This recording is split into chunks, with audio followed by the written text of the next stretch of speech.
All right, come on in, everybody.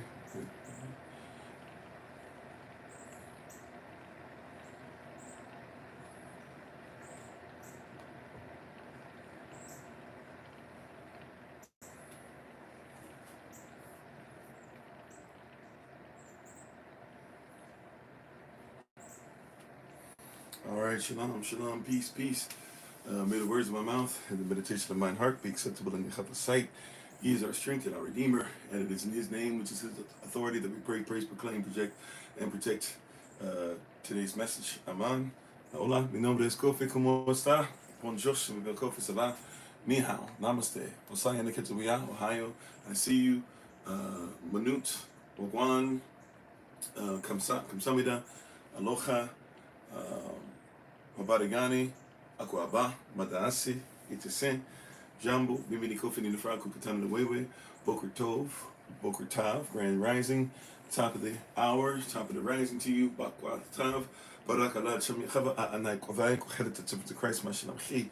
Hello, everybody. I am Pastor Kofi, Pastor Servant to Christ, where we are always changing lives one mind at a time by being the voice of the voices and speaking the unspoken. Thank you for being with us this rising. We give all honor and praise to the Most High. Yehovah Elohim. We give all praise and honor to Him for my wife, the Honorable Amma, who lives a life that's able to be honored. As always, you can check her out on TikTok, YouTube, her website, and Pinterest at Bloom and Flourish, not A-N-D, the letter N. Bloom and Flourish. She's a healer, herbalist, chemist, and biologist by degree. Thank you for those in the diaspora who support her. Thank you for those who support our many businesses, such as All Juno-ish with Bruda, Brother Jermaine, the SOC shirts that he provides. Sister, Yah is my guide. Sister Gertrude, I believe. I think is the name. Please forgive me. I get these names mixed up with some of the other names, but we're doing bracelets. We have Sister who sells paparazzi, Minister Sherilyn, up in Detroit. We've got Minister Shantae, who obviously has a gift of being able to do stuff with arts and crafts. We have life coaching and physical training with Sister Karen, with Apostle Dr. Taman, or we just have so many different things that you can provide, so many gifts. I apologize if I'm missing somebody's gift. Minister Minister Jenny, who has stuff going on with some of the stuff she's doing, and she's about to actually start pushing some stuff, and again, some Kingdom Embassy stuff with her business and things that she does and provides, and writings that she does, and I think it's like $5 a month. So we have an assignment for her. She's going to be building her brand up, and we're going to help to build it up as well. We know so many of you, great with your hands, Big Brother Thomas, Rod's down there does some stuff, Bruder Richard, and in Orlando, right? We used to be Miami, but now Orlando does some stuff. Just excited that of what you guys doing, Minister Nice, with the stuff that she does with business and everything. Just so many great things that you guys are doing. Young Solomon has his own business as well. Some of you youth, we support your youth. We're praying for you guys, praying for everybody. So Sister Nadine, who's about to start getting started in her stuff as well. Just so many of us doing so many great things. So continue to, don't forget, hashtag SOC, support one another, be there for each other. Don't forget we have different things coming up. We just came out of our Rainbow series. We're in the midst of our fast. Prayerfully, everybody's doing the fast and doing well with that so far. We started day number 1 yesterday, intermittent fasting. We're doing 2 weeks of fasting. First week's going to be intermittent fasting from sunup to sundown, or from 6 a.m. to 6 p.m. or whatever combination of that you prefer. And then we're going to be going next week, starting on the 19th. We'll be starting with a fruit fast, the 19th through the 26th. And then we'll, on the 26th, the evening of the 26th, that Sunday, we'll do our prayer and worship, which is when we come together, let music play, and we let our prayer requests be made known. And depending on where we are, what we're doing, what timing looks like, maybe I'll be able to play some piano that day. We'll see how that works. It's been a little while. However, we thank you all. We love you, and we appreciate you. Thank you for spending some time with this one again. For just as a reminder, we'll be on TikTok on the original channel. Normally we're on Kofi_43 for these rising live sessions, but we're going to be on here because they said that I was giving hate speech because I was giving the story, and even his story, of what a European monk was describing the Moors like in the 16 and 1700s. So go figure, right? You know, I was literally using what somebody else described us as, and I was considered to be giving hate speech, and that person was literally just saying what we look like. So it is what it is. Also, too, apparently, just to give you guys a heads up, I know that there's persons that make fake Kofi Ofori or Kofi underscore 40 channels or fake hashtag find Kofi stuff. Apparently, there is another one floating about that was just brought to my attention by one of our moderators. So I'm going to look into it. But they showed me the page and they were like, "Is this yours?" And I looked at it, of course, and it looks like it at first because it looks like it says Kofi underscore 43, which we have Kofi underscore 40, Kofi underscore 42, Kofi underscore 43, Kofi underscore underscore 44, which is 43, but I don't even really have access to that one anymore. But apparently, come to find out that there is a Kofi underscore period of 43. It has like 1,000 and something followers, blah, blah, blah. So I'm probably going to put a little video out just to let everybody, make everybody aware and tag the person in it to make sure that they are aware. And may or may not block them from being able to see stuff. But to be honest with you guys, I don't really care because there's platforms all around the world that use our stuff. And I'm not tripping off it. As long as they don't use it in the wrong manner. But I feel like you guys should know, just in case somebody eventually blows up, whatever, and starts using it for wrong means, you guys should know. So there is a Kofi underscore period, not Kofi underscore 43, but there is apparently a Kofi underscore period of 43, right? A new page that's not mine. I have nothing to do with it. From what I've seen, just a tiny bit of it. I'm going to look at it after we finish the live today. But from what I've seen, it seems like it just simply posts stuff that I post. But I will go through it, look at the videos, stuff like that, and see what it actually says. So just be careful, I guess, you know, when persons are saying different things, you know, there should be different terminology, different things that you guys are probably aware of that I do not say or do or I do not operate in. So we'll see. If it's bad, I will make sure it's blocked and reported. If it's they're just copying and pasting the stuff and they want to make views and money off of it or whatever, hey, so be it. Spread the word. I don't really care. Okay, just letting it be known. But just wanted to share that with you guys because it still is odd. I guess you get used to things that you would never be used to in the world, right? You get used to people literally saying that they're you, having your likeness and stuff out there. And you know, some persons don't know that we are officially, you know, a just wait on it. I need to research and see what it is. I don't even know all the stuff to it. I just saw a screenshot of it and could tell right off the back that it's not ours. So just making the point. So I'm going to study, I'm going to research it. But there are more than just that. I'm just here to let you know, once again, there are many persons around the world that use my name like this and literally just post my stuff. They don't even say who they are. That happens a lot. You know, there's a story of,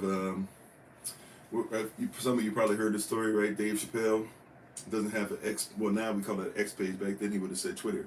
So he said, you know, I don't even have a Twitter page. And and he says, you know, and he saw that there was this fake Dave Chappelle Twitter page because he knows he doesn't have one. So he saw this Dave Chappelle that was like, at first was pretty funny. And then he started like looking at it and stuff. He was like, okay, this kind of person's funny. They kind of got my, you know, my mannerisms and stuff down, my verbal bars and stuff down, so to speak. And then all of a sudden, he sees that this fake Dave Chappelle is beefing with Cat Williams. He's like, huh. So he looks at and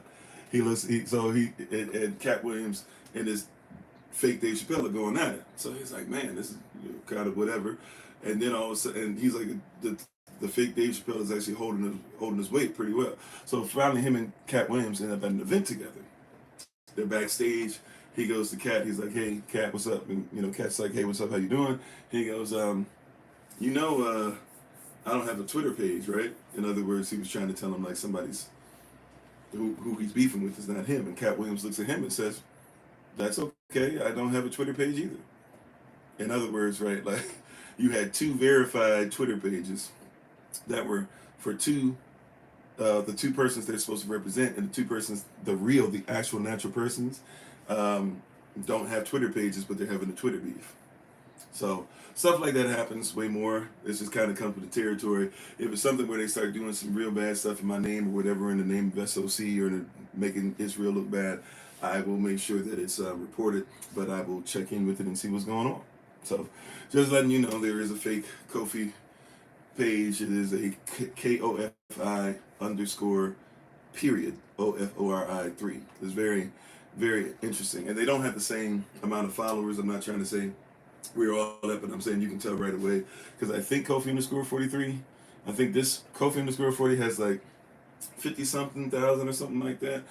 Kofi underscore 42 has 69,000. Kofi underscore 43, I think, is up to 50,000. And that one has 1,000. So you can see it's not, the real thing just because of that. But we have Kofi underscore Ofori. We don't have any periods next to it. So if you see a Kofi underscore Ofori, if you see a KOFI underscore period OFORI 3, it's not us. All right. Just letting that be known. It was brought to my attention today. We've actually had to do this before in the past a couple times, and there's way more than y'all probably even realize. I've seen a whole bunch more. I've even tried to see if I can get credit for it, if people are using my likeness and stuff in other nations and other different types of social media that a lot of us in the States don't even know exist, and it hasn't really worked in our favor. But as long as the message is getting across, I'm okay with the message getting across. All right? Okay. All right, just wanted to put that out there. So if you happen to come across it, or even you see me mention it or whatever, hopefully in the video, if you didn't comprehend what I was saying that well, hopefully when I do the video later on today and put it out on different platforms, prayerfully you'll see exactly what I'm talking about. All right, let's go ahead and get into today's word. Thank you guys for listening to that little soliloquy. But it was important that you guys know that if you come across some stuff, sometimes people be faking out here and be trying to make your name mud out here in these streets, in these streets. And so you should know that, hey, why did pastor say that? Well, that's not me. Okay? That happens all the time. Unfortunately, it is what it is. And we are protected at the end of the day because we are literally an official organization protected by law. So if somebody goes too far, if we need to take legal action, we can do so to protect ourselves. That's one of the reasons why I made sure that we, even as a private organization, we still have paperwork. That's why you still want to make sure your paperwork is up with the state, up with the federal government, whatever, so that you can make sure that if somebody's doing some wild stuff, you can stand up and say legally they don't have a right to do that because we control what we put out. Alrighty? Okay. So just letting that be known. Y'all pray for the situation. Thank you so much for being on. We're going to go to Exodus chapter 14, verse 5. Exodus 14:5. As a reminder, also too, on Friday and Saturday, I will not be on at all, but we will still be meeting up. So please, man, please, sir, come on Friday, come on Saturday, support the preachers. I believe we're going to have Minister Tamara for the rising session on Friday. Minister Tamara for the rising session on Friday. Minister Dr. Tamach on Saturday for the rising session, and then Minister Nice will be for the podcast on Saturday as well. Brothers should be meeting up, and I'm looking for a couple of our ministerial staff to take care of the men's meeting, so the men's meeting will still be on as well. So we're asking for you all to be in attendance as best as you can be. Amen. Alrighty. Exodus chapter 14, verse 5. Now that we got all that out the way, and you know that there's person that be perpetrating and faking. Let's say hello to everybody. How you doing? If you're joining us from the podcast, if you're on Facebook, if you're on YouTube, if you're on TikTok, bless you. Barak. May Yahweh be with you. Aman. Hopefully your fast is going well so far. And thank you to all, and thank you to the moderator who brought that to my attention. Let's see. So let's say hello, everybody, real quick, and let's get into this word, this dynamic message. Can everybody hear me and see me okay? Especially on YouTube, because I know I've been getting blurry and then going back and forth between blurry. I'm trying to figure out what signal makes me blurry and what signal doesn't. So if I'm asking questions, sometimes it's for you guys to help me out to see, especially since we're going to be traveling a little bit. I need to make sure that I'm not so bad and the signal's not so bad, or at least if you guys can hear me. You said are Mexicans Hebrew? Some, just like some African Americans are Hebrew and some Native Americans are Hebrew. It depends. It's a loaded question, but great question. You can hear, okay, on TikTok. So if you can hear on YouTube, just let us know. All right, Pre-Dreams, thank you for that. Appreciate, love it. How you doing, Culture Prospect? How you doing, Sister Renee? How you doing, Brother Gillum? You're all right? Okay, how you doing, Sister Monica? How you doing, Sister Nadine? How you doing, Jay? Sorry. Yeah, Jay. How you doing, Raj? Big Bruda. How you doing, Sister Helen? I think I saw Big Brother Thomas on here earlier. Minister Tamara, hello. Bible Pledge too, amen, Brother Craig. Let's see. Thank you for the reminder. How you doing, Charles Double OG Triple OG? How you doing, Sister Shima? King D252, Chief Wahiti. Oh, they messaged you. The person from that thing messaged you. Oh, okay, yeah. So Kofi underscore 43 might have been a message from me. Remember, I'm talking about Kofi underscore period of 43. It's very diabolical how people do that. But if they message you, yeah, it's not me. Right? If they message you, if it's got a period, I don't have any periods. I don't have a dot or period in any of my names or any social media platform. At least I'm trying to make sure now that I make that statement. I'm pretty sure I have no periods or dots in my emails, possibly. But I don't have anything on any social media platform, as far as I know, that should have a period in it. So anytime, and if it is, I might have to change them all. Or from this point on, I'll make sure that there's nothing that I ever send out outside of maybe an email or something like that. But I'll try to make sure everything's so that's one thing that at least we can look out for. But there is no period in any of the stuff that we have, at least for sure, on TikTok, on YouTube, on Facebook. I can tell you that for certain that there's none. I think even on Instagram, I believe the same thing. So if you get a message from them, that's why it's important. Thank you once again for the person who brought it to my attention. If you get anything from that, that's not me. And if you see stuff on there, they might put out the message, but I promise you that's not me. Okay? How you doing, Sister Deborah?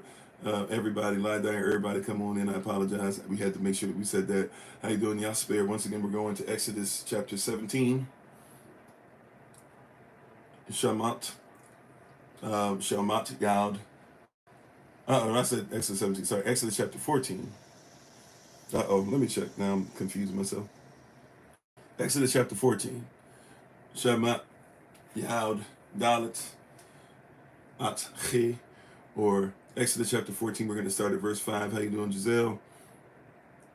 Warman 723. Lottie Dottie, everybody come on in. If I miss your name on any of the platforms, charges to my head, not to my heart. I think I said hello Sister Night, Zanata, Yolanda, Minister Morel, Lottie Dottie, and everybody. Appreciate you, love you. How you doing, Yasper? Alrighty. Okay. And thank you to everybody who once again was able to make it for the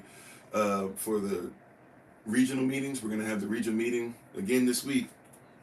And ministerial staff, it's important if you can make them, because we want to make sure that you guys kind of are given a little bit of stuff and a little leeway to speak and stuff like that this week, and kind of start doing a little transitioning on that. So tonight there's 2 meetings, and tomorrow will be my day off as well, outside of SOC University tomorrow.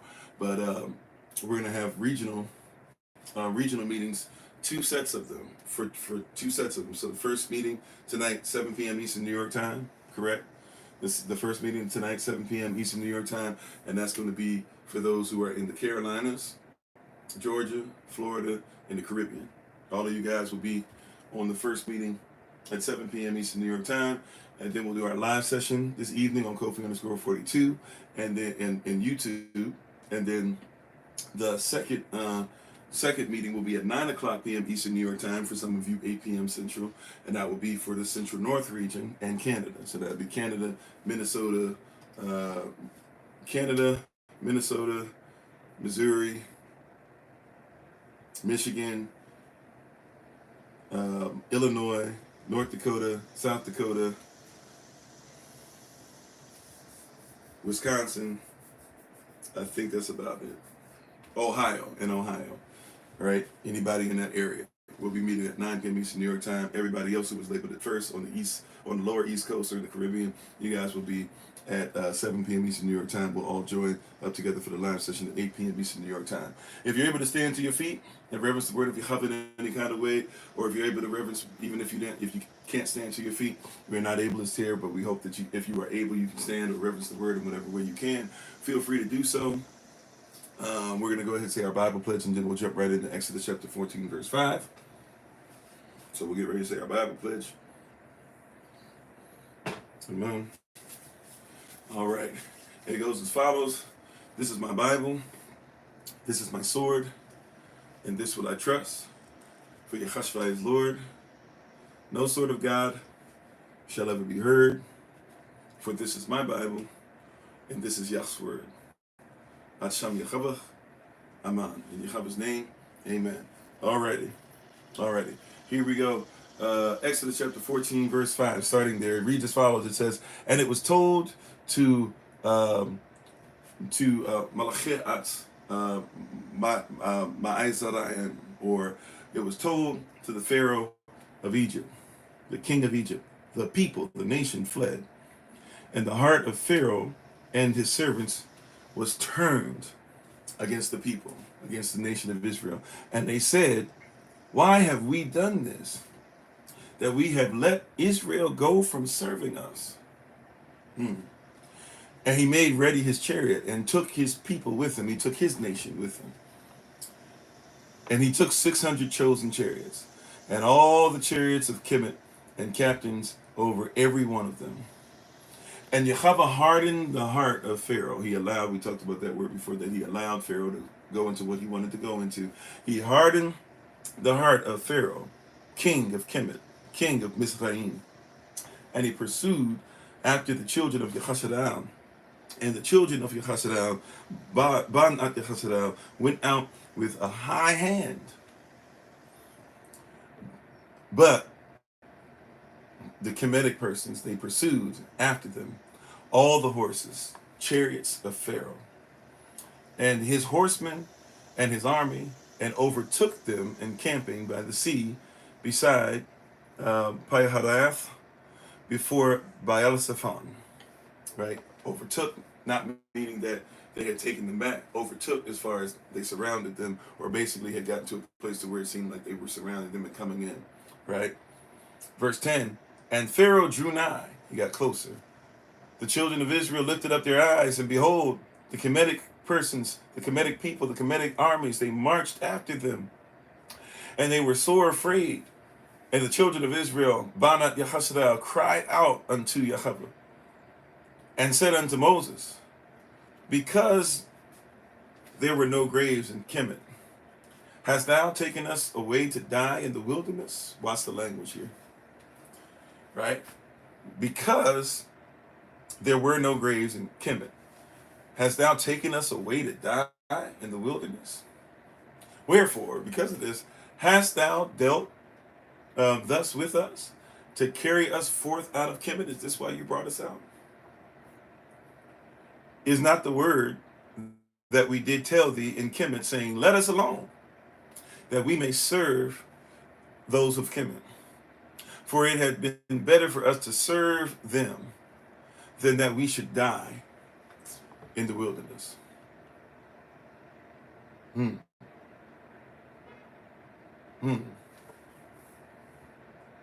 We'll leave it there. Praise Yah. We just read Exodus chapter 14, verses 5 to 12. May Yahweh have a blessing to the readers here, especially those who do his most holy word.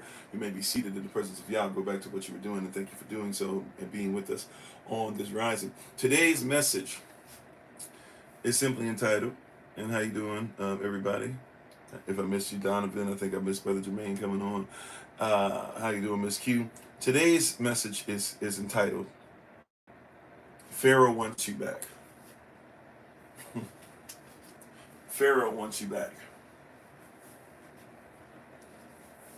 And if we can catch this is really what we're living in. This is really what your life is going through. This is when you guys are saying you're frustrated, you're anxious, you don't know what's going on. You're going through a problem. And really, you could even see, I thought at one point that the title for this was actually going to be Chasatan, the Satan wants you back. Holy Ghost said no, Pharaoh wants you back. Because Pharaoh was manipulated by the Satan, and now Yahweh has given the Pharaoh over to the reprobate mind. So Pharaoh is in line with the Satan's will for your life, right? Which is for you to not be in the will of the Most High, and for you to ultimately be in death, entombed, so to speak. How you doing, Brother Bradley? Now it's important that we catch some of the language that's given here, right? Because Pharaoh wants you back, but one of the problems with this is that when you've been a slave to Pharaoh for too long, when you've been a slave your whole life, what happens is that freedom seems like death. I'm going to say that a couple more times just to make sure that hits and that we're centered on that. Because, once again, if you've been a slave your whole life, then freedom feels like death. I'm going to say it one more again. How you doing, Sister Taya? If you've been a slave to something. How you doing, Cole? If you've been a slave your entire life, the entirety of your life, if that's what you think life is, then when he who comes to take you out of death, to take you away from the Satan who wants to steal, kill, and destroy, when something comes outside of that, then it doesn't seem like life and more abundantly. And so the language that the Israelites are using is very interesting, because you have to go back to when Moses first showed up to Kemet, when he first showed up to Mizraim, right? You have to go back there to see what's going on, to see what this conversation is. This is not the beginning of a conversation here. This is actually a continued conversation from before even the plagues began. Remember, Moses is sent by Yahweh, and Aaron has shown up to help Moses in his deficiencies, as we talked about last night, right? Moses, I told you to do something, show up, and I'll make sure Aaron shows up, right? And now you have Moses gets sent back, and before he got sent back, he was already, a lot of persons only think about him putting his hand in there and it comes out leprous, and the snakes will go down on the ground and all this stuff, and then he picks it up and it becomes a staff again. Or I'm sorry, the staff is thrown down, becomes a snake. He picks up the snake and just eats all the other snakes and stuff like that, and then it becomes a staff in his hand. And for a lot of us, we look at this and we go, oh, okay, that happened in front of Pharaoh. But the first thing that happens is actually Moses comes back, and Moses actually is going to talk to the elders as well. And these signs, before even the plagues begin, what we call the 10 plagues, there are signs that he gives. These are signs to show who he is.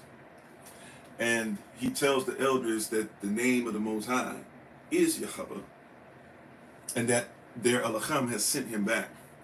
And then he has to go before Pharaoh, right? And Pharaoh sees these signs, and his magicians do something similar, even though his magicians cannot do it on the level that Moses can, because his magicians are under these fake nectars, these idols that they worship, and Moses is bringing the real Yahweh with him. How you doing, Emmanuel? Thanks for being on. Appreciate, love you. So you see this dynamic going on, and Moses is told then, right, that Pharaoh basically says, man, you guys think you're all that? You're going to come in front of me? You're going to down me? How you doing, Sister Monica, if I didn't say so earlier? You're going to say these things about me? You're going to tell me to let your people go, that they might worship some Yahweh? I don't even know who Yahweh is. He says, you know what I'm going to do since you came in here? I'm going to go ahead and I'm going to be nice. I could take your life. I could take their lives. I could do whatever. He says, you know what I'm going to do? I'm going to play nice.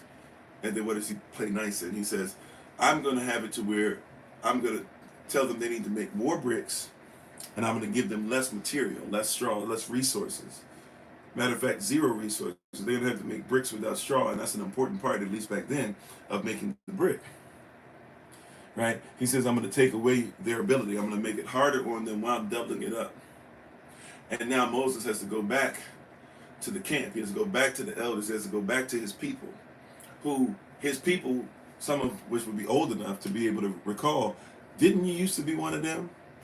Didn't you used to be a traitor to us? Now all he was just raised. He was saved. And they're not realizing that he's come back, ultimately saved by the Most High, saved by one of their own, by his mother, saved by one of their own, his sister, right? Quite possibly even his father was around. We kind of look at Moses' father as either being gone or this, but if you read other scriptures, you'll discover that it actually mentions Moses' father, right? But, Moses has come back now, and here's this traitor. He's a traitor in Israel because all he was saved, and he's coming back to save his people. He's a traitor to Mizraim, to Kemet, to ancient so-called Egypt, because all he's done is show back up to where he could have been in line to be king, but he threw that out, became king somewhere else, lived as a shepherd, and now he's coming back talking about, oh no, I was actually an Israelite the whole time. Let our people go. Let y'all's people go. And so he has to go back looking like a failure. Remember we talked about this last night? Sometimes you got to fail into some stuff, because what man thinks is failure is not. Or like we were talking about before with that seed, the mustard seed, right? The seed, when it's fully grown, is the greatest of all herbs. Meaning what? That the seed, right, the mustard seed is the greatest seed, even if it looks small to man, because it's the greatest of all herbs. You see that? So here is Moses having to go back and it looks like they failed. It looks like it's over. It looks like you came, you're going to be big and bad, you were going to get us delivered. And sure enough, now we got to go through worse. Kind of what happened with Yahushua. He shows up, and there's a lot of persons that are still like, oh, look at it. We got scattered. Rome broke us up. This and that. What are we going to do? You talking about Israel? You talking about the Bible? What is it going to do for us?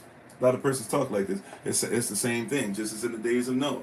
You building an ark, blah, blah. What are you building an ark for? What's it going to do for us? How you doing, Sister Taylor?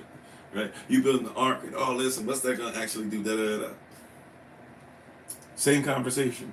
And Moses, just like we deal with this, oh, you got out, you said that you're going to not come to church, you're not going to do this, you're trying to become sovereign, blah, blah. Look at you now. What are you doing in your life, right? And Moses goes and he looks defeated. He does what he did exactly what y'all told him to do. How did I get this result when I did exactly what you told me to do? And he goes and prays, because in his mind too, okay, you told me you were going to show these signs, you were going to deliver your people and this and that. And I know you said you're going to live this hard-hearted, but man, this is crazy. And Yah says, don't worry, I'm about to really turn up the heat now. How you doing, Sister Danielle? How you doing, Joseph? Right? Yosef? So, now, we turn up the heat. And he says, I'm going to give these plagues. But and now they end up getting, and you know the story of the 10 plagues and how they go against the Netchers, and eventually, you know, the firstborn of Israel have to be consecrated and covered in the blood, as far as at least the doorways, right, and all that stuff have to be covered in the blood, the doorposts. And now all of a sudden, since they're covered, they're able to make it out of destruction. And even some Kemetic persons come under the same promise, and they leave with the Israelites. And when we started in Exodus 14:5, we start where Pharaoh has already said, go and get out. But now it's been mentioned to him. Now his boys, now persons are coming to him being like, hey, they gone now. And it hits them that the servants that they thought were nothing are gone now, right? And they're coming after them, and they caught up to him. And so now, in the midst of this, we see the continued conversation where the same Israelites that saw that Moses seemed like he wasn't called, but over time he kept showing up, and now his calling is true. Now the same Israelites are with him, and now, hey, wait a minute, you can't be called, huh? Because now you brought us out here to lose our lives. Couldn't we have just stayed slaves? If that's what you brought us out for, was that what all this was? Now here are these persons who have seen water turn to blood, the Nile River, the main place of worship. Right, one of the main places of worship, Nile River turned to water. Here it is that you've seen frogs come out of that blood and take over all of the land of Kemet. Here it is that you've seen dust turn into insects and take over. Here it is that you've seen that Yah separated the plagues on their cattle from the plagues of your cattle. You've seen that when they had darkness, you had light. You saw when they had hail come down with fire attached to it, you were all right. You saw that when you saw so many different things, right? You saw the locusts eat up their crops and their stuff, but your stuff was all right. You saw even that your firstborn were protected as long as you believed in the promise and put the blood on the doorpost. And yet, yeah, sometimes being in faith can be scary. And yet, here we go again.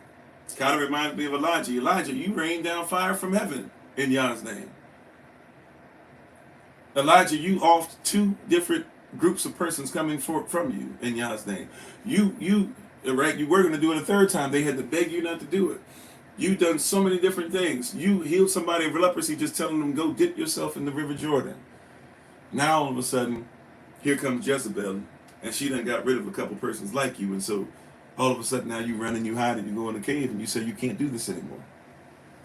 Sometimes faith can be scary, right? And Pharaoh wants you back, and when Pharaoh wants you back, and that's what you've known the majority of your time, you snap into a certain default setting, because if Pharaoh has always been your master, then why would you believe that you can be free when Pharaoh shows up? Anybody ever been in a situation with that? You were in a relationship with somebody, whatever, and this person was abusive in any kind of way, shape, or form, friendship, whatever, and all of a sudden now the person comes around and you'll see your body language, your posture. Maybe you see it with somebody else, if you don't want to say you've done it. Maybe you've seen it with somebody else, that you can kind of retreat. Your parents treated you a certain way and treated you poorly, possibly in certain ways, and so when your parents come around, usually you got your chest out and you talking big and bad and you telling everybody why you this and that, and now all of a sudden here comes your mama and come your daddy, and now they just say something and you retreat back into that little child again. Right? Pharaoh showing up. The same Pharaoh that was defeated by the Most High is showing up. The same Pharaoh you've been freed from. The same Pharaoh that you put in your songs in celebration about how y'all brought you out. I'm sorry, how you doing, Sister Snap? How you doing? Hey, Dank of England. Right? Yeah. Hello, how you doing? But Yah brought you out. How you doing, Tanisha? And yet, as soon as he comes back, yeah, those triggers come back. His face reminds you of something. His presence, his horn. Right before, if Pharaoh was coming through, they would announce it. The horn would sound. Everybody would get down on their knees and they would bend down. This Pharaoh is his ancestry took your ancestry out, took your fathers out.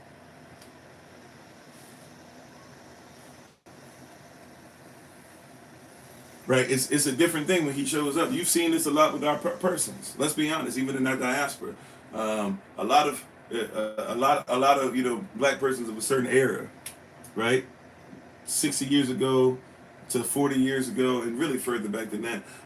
And even some of us, if we be honest, some of us still be doing this stuff too. But they'll talk about, and I'm not trying to be racist here, I'm trying to give you an actual conversation. I'm not trying to be reverse racist, whatever you want to call it. I'm trying to actually tell you what persons do. You'll see all these people, well, the white man this, and the white man that, and they'll say that word that rhymes with lacquer, and he blah, blah, blah, and the white man this, and the white man that, and the Jewish this, and the Jews that, and blah, blah, and then let somebody come around and they talking about, and it's almost like they go back to yes, boss. Then as soon as they leave, yeah, I hate them, right? Because as much trash as you talk, you got some triggers that tell you that even though your talk is strong, you still live in weakness.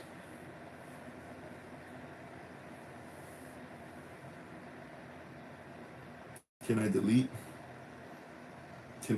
your message? Oh, sure, I didn't delete it, but yeah. We got moderators, but if you'd like me to remove that, sure, no problem.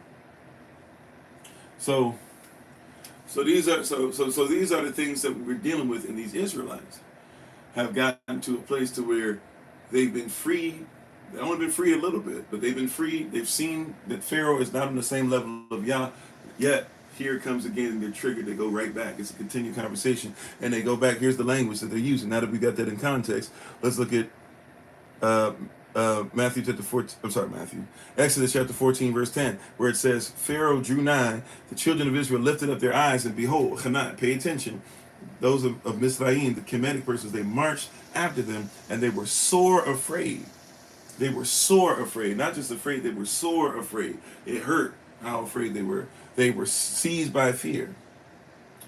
And the children of Yahashua, the children of Israel, cried unto Yahweh. And they said unto Moses, they said unto Musa, they said unto Moshe, they said unto Mashach, they said unto Moses, they said, what? Because there were no graves in Kemet, hast thou taken us away to die in the wilderness? Now think about the language. Where we were, there were no graves. This is their mindset. Yeah, come on now, right? Still in slavery, even though they're gone. How you doing, Minister Knights? Right? Think about the mindset. Hey, there were no graves in Kemet. But where you were in Kemet, you were a slave. You were property. You could be off at any time. You lived a dead life. You know, it's important to have life. It's important to know that one can have life and still be dead. Or one can be alive and still be dead. One can be alive and have no life. This is why Yahashua says in John chapter 10, or John chapter 10, verse 10, it says what? It says that the enemy, that the devil, he cometh but to what? To steal, to kill, and to destroy. Right? But Yahashua says, I have come that you might have life and more abundantly. Wait a minute, how am I alive? And you're telling me you've come to give me life. Well, it's because you can be, as we've talked about plenty of times before, you can be a zombie in this thing.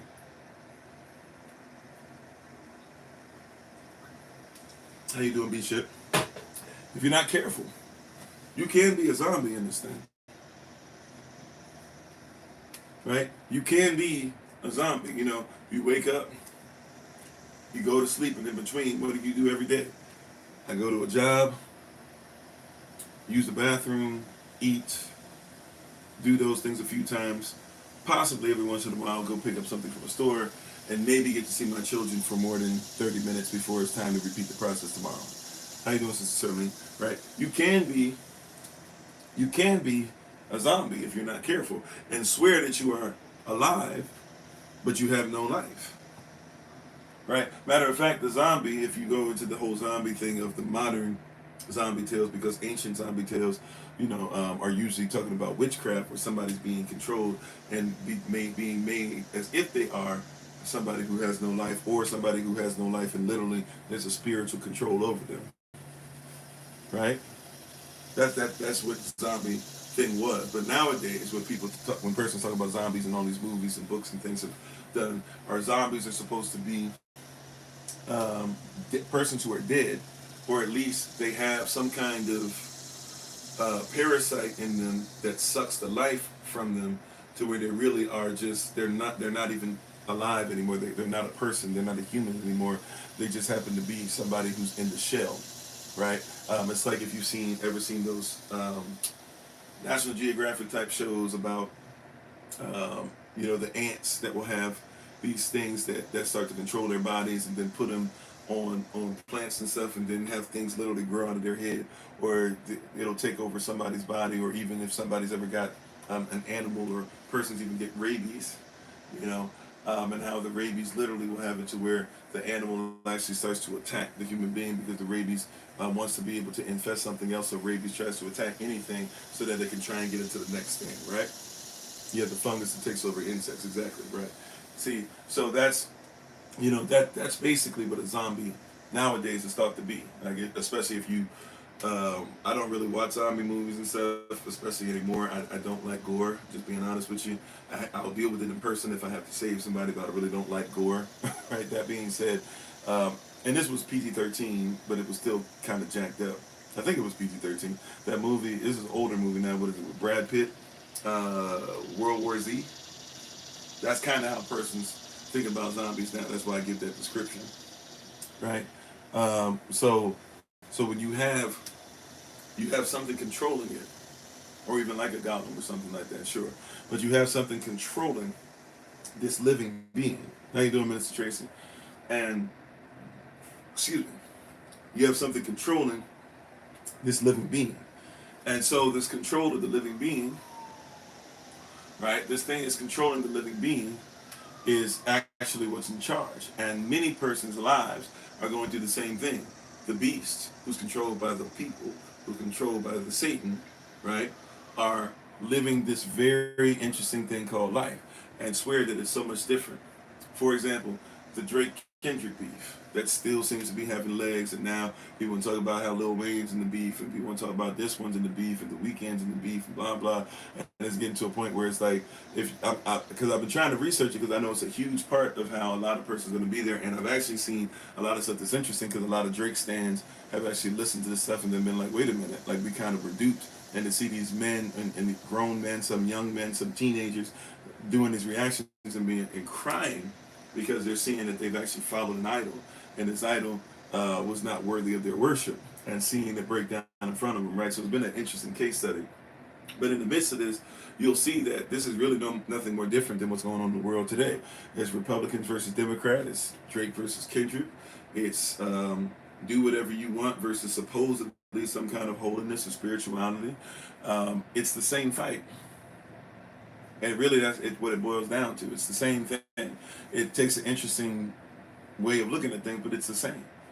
And a lot of persons are controlled by this. A lot of persons, hip hop is their religion, even though they don't know what hip hop is. You would have to say it's rap because there's no MC, but still, you get what I'm saying, right? It's hip hop supposedly has become their religion. Drake was their preacher. Kendrick was their preacher. This person was their preacher, right? And now to see that stuff come crashing down and the change is doing something to persons, and we should actually acknowledge this is going on and talk to persons about this to show them, like, hey, all these persons talk, even Kendrick, when he's calling himself the Elohim, he's not Elohim, right? Right? So when he says he's this, have you even heard that name or that title before? Maybe you might want to see what that's about, right? Because Kendrick's trying to say, follow me. And by the way, and my wife brings this up often, when I'm doing research and stuff on some of this stuff, or I'm finding out things and we talk about it.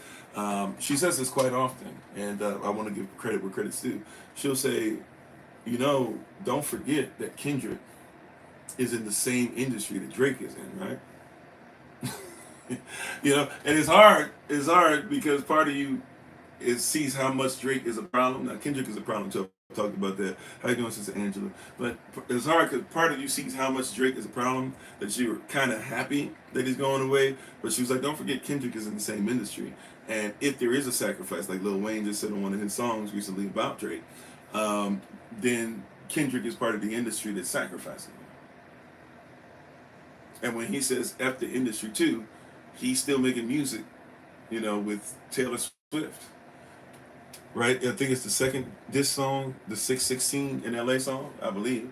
I think that's the one where he did that with Taylor Swift's producer. And he's made music with Taylor Swift as well. Right? So we do this weird thing where it's like we're acting like Kendrick is somebody completely separate because he said, we gonna be all right, and gave you that. But the reality is that he's doing the same stuff. He wouldn't make it if it wasn't. Matter of fact, as much as we want to ignore this part of it, I'm not saying that this is the end all be all of anything, but if it wasn't for Drake, there is no Kendrick, at least not the way that he's become Kendrick. Because it was Drake that took Kendrick on tour. Kendrick put in the work, sure, and became a local artist in LA, sure, and started doing a lot of great stuff, but let's be honest. They ran in the same circles, let's be honest. Kendrick admitted it out loud. Right, but let's be honest, Kendrick was cheating on his wife. Yeah, they both become problems to the community, right? Same part of the same circle. Let's be honest. He's talking about that cat in OVO, right? I can't recall his name right now, his rap name or whatever. But that cat in OVO and a few of them that have weird cases. Baca, he got a weird case. Why is he around? Certified lover boy, certified pedophile, right? Yeah, that's true. That's true, Kendrick. You're right. But aren't you the same person who allowed what's his face, Kodak Black, on your album? Nice album, by the way. But aren't you the same one? And Kodak Black, he got some stuff on his record.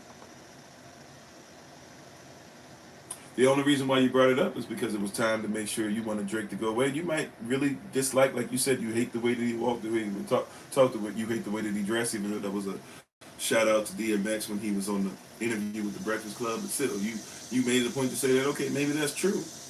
But let's be honest, then if you don't like who Drake got around, why you got them around? Now, if you're saying Drake got him around the children, so maybe that's different. Let's also not forget that, yes, it was great that Kendrick Lamar had Bloods and Crips and all the stuff on stage with him, and Pyru, etc. with him, and nobody was doing anything to each other. But let's not dismiss that there's still Bloods and Crips and Pyru, and they still deal drugs, right? And they still say that they're because they're gangster, and they harder than you and blah blah. And let's not act like that's not problematic, and let's not act like you weren't maybe telling some lies too. You see what I'm saying?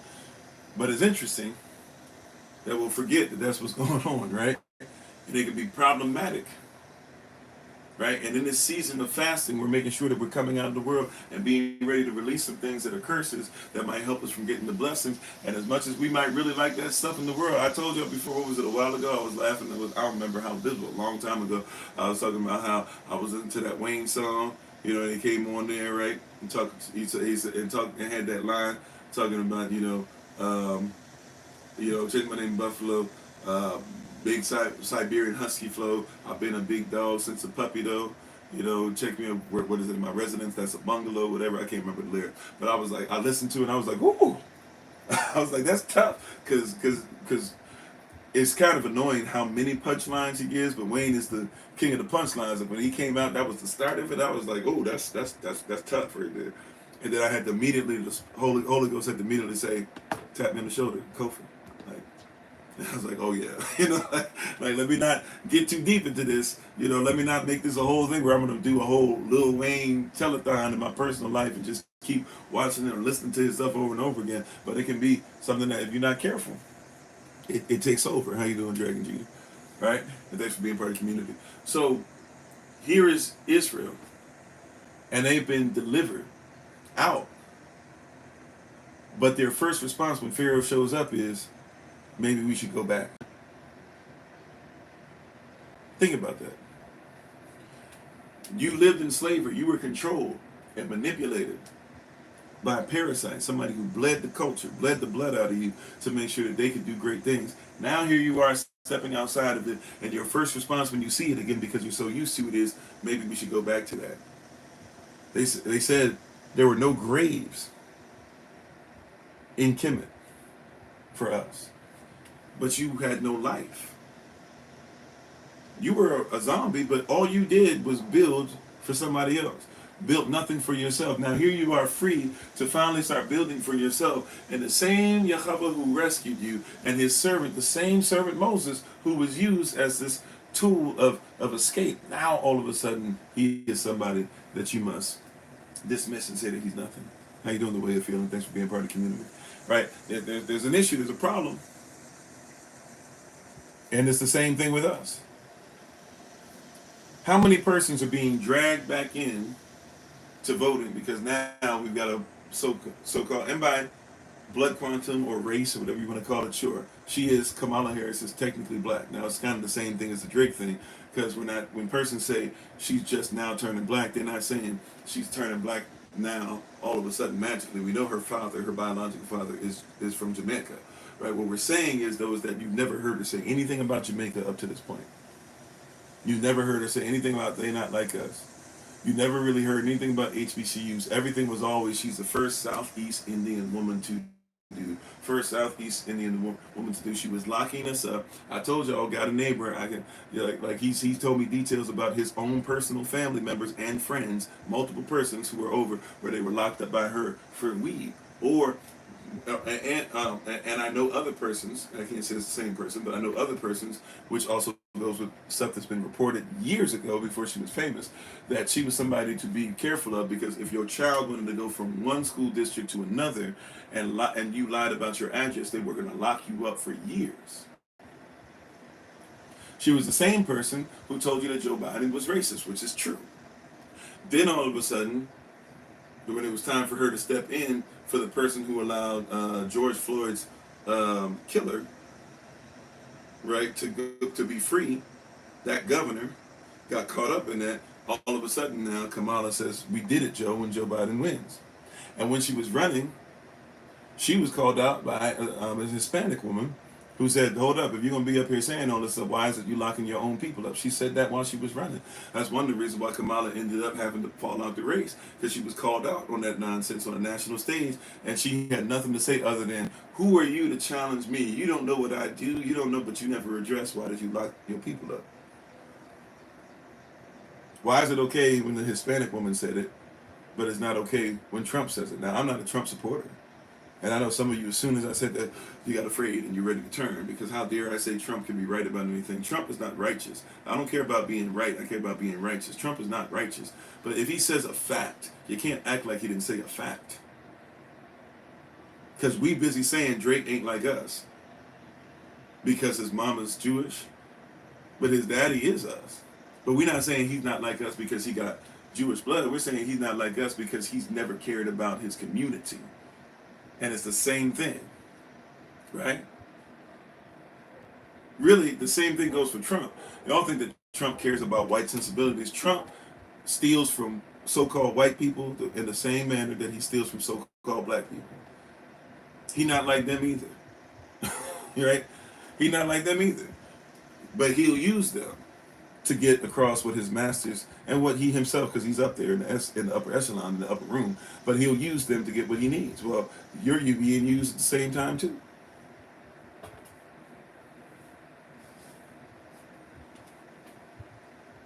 Come on. How you doing, Brother Yosef? Hallelujah, somebody. Take a deep breath in. Take a deep breath out. I didn't say I'm pro-Trump, but I'm pro-truth. How you doing, Sister Akita? How you doing, Sister Tiana? Right? These persons are problematic. And how you doing, Sister Jonah? We're giving these persons all this leeway. We're giving them all this leeway. We're letting them do whatever they want to do. We're letting them feel whatever they want to feel. We're letting them operate however they want to operate. We're letting them get away with all this stuff. Letting them get away with stuff that's going to cause us issues. That's going to cause us to continue to fracture. That's going to continue to separate. And it's going to continue to stop us from focusing on what other persons value. You know, stuff like land, living together, honoring each other, supporting each other's business, making sure that we don't have to be tied to a slave system. But as soon as Pharaoh shows back up, you start talking about why is it that there's no graves here. Now get the language. There are no graves where they are. What they're saying is since Pharaoh showed up, he's going to take our lives. There are no graves where they are. Their mindset is all of a sudden they're going to lose their lives. All of a sudden they're in a grave situation. But you weren't in a grave situation when Moses showed up. You were in a grave situation when Pharaoh was there, but as soon as Moses showed up, your situation has got better and better and better and better, and then you left. And not only did you leave, you left on Passover, promise. Not only did you leave, but then you left with gold. They gave you gold. They said, get out of here. We'll give you whatever you want, just go. You left with cattle. You left with property, or things that would have property, will help your property have value down the road. You left. See, Israel didn't leave poor. You think you are poor, but really you are rich. You didn't even leave poor. You left with a bunch of stuff. But in your mind, you had been a slave for so long that as soon as your former master showed up, your default setting is slave. Yeah, come on. They left seeing miracles. They left because of miracles. They left because of the miracle of Moses being saved. They left because of the miracle of Moses getting through what he went through. A lot of persons don't even know what happened in the middle 40 years. Moses was 120 years. We know about the 40 years in Kemet. We know about the 40 years in the wilderness. Many persons have not even studied that Moses actually ended up becoming a king. Then he ended up being a prisoner. And then he ended up being in Jethro's family and having a family and becoming a shepherd. He wasn't a shepherd for 40 years. He actually learned how to be a king. He was a ruler. Of course he could lead Israel. Many of us only know the 66 books, though, right? You've had so many things given to you, but yet as soon as your former master showed up, because that's been your default setting for so long, you leave what Yah has done and you say we've got to reset. And your reset is, I can't live. I'm in a grave situation. I cannot live outside of my master. I would rather live on my knees than live on my feet. I didn't say live on my knees or die on my feet. I'd rather die on my feet than live on my knees. But real talk, why not have another option? Why not live on your feet instead of live on your knees? I'm not trying to be an ableist, by the way. I'm just talking truth. Why not live on your feet instead of live on your knees? You don't have to die on your feet.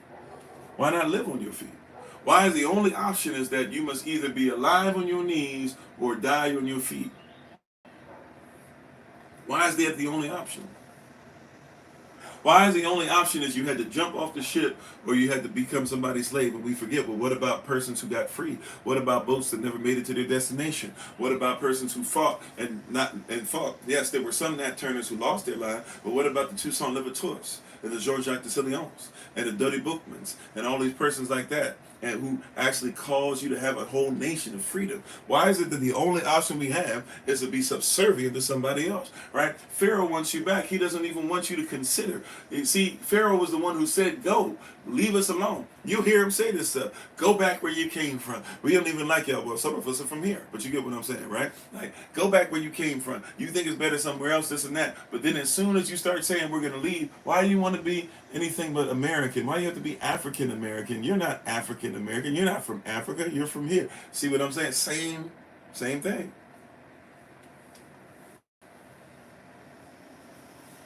Okay, Brother Craig, you see. Same thing. You hear what I'm saying? Same thing. Here you are where you've been freed. But if your default setting is still massive, if your default setting is still Pharaoh, if your default setting is still what you came from in the street, if your default setting is still, hey, whatever Kendrick says goes, hey, whatever Drake says go, you're fighting over something that has nothing to do with you. Because as much, and look, I know Kendrick actually allowed persons to make money off of his song and all that stuff, but hear what I'm saying, and this is no shade, no offense, and Kendrick has actually, to give credit, he's tried to tell persons, you know, please don't make me the Messiah. Matter of fact, he tried on his last album, Mr. Morale and the Big Steppers, to make it a point to say, hey, please villainize me somewhat because I didn't want the Messiah complex. I don't have one, but it's kind of hard to see that when you see him doing the whole stuff with the crown on his head, acting like he's on the cross, floating over water. Yeah, the symbolization, Kendrick, you're a little much. Or maybe you might be ignorant, because once again, here's another thing we should always think about. We should stop making young black men who are ignorant of where we come from. We should probably stop making them our leaders. Like, I love me some Pac, and I don't want to be disrespectful to Pac, but as you get older, you realize Pac was problematic. You can't be calling girls B's and H's and then simultaneously talking about Brenda's got a baby. You're confusing. Just being honest. I like that you did it. I like the fact that you said that we should defend ourselves. I like the fact that you came from a Black Panther Party household, but we're not going to act like you ain't make those songs like You Can't See Me. Talking about you N-words made a mistake. You should have never put my rhymes with Drake. The thug N-words have arrived in his judgment day. Like, you can't. You're a problem, bro. You're not righteous. When I was younger, you had me. Right? I was trying my best to say, no. Everything that he's saying, you got to understand that he's changed the word thug and what it means. It's actually a positive term. No, a thug is a thug. Don't call me no thug. Right? Like, we have to build up this stuff. We have to talk about culture. I'm not saying Pac has nothing positive to give, but we can't act like, I'm not saying Dre doesn't have anything positive to give. We can't act like Dre wasn't slapping around D Bonds. You know what I'm saying? Like, we can't act like Snoop still will not apologize for calling women the B word, because he's saying, just like some of the other cats will say, some women are B's and some women ain't. That's not in our language. That's not our culture.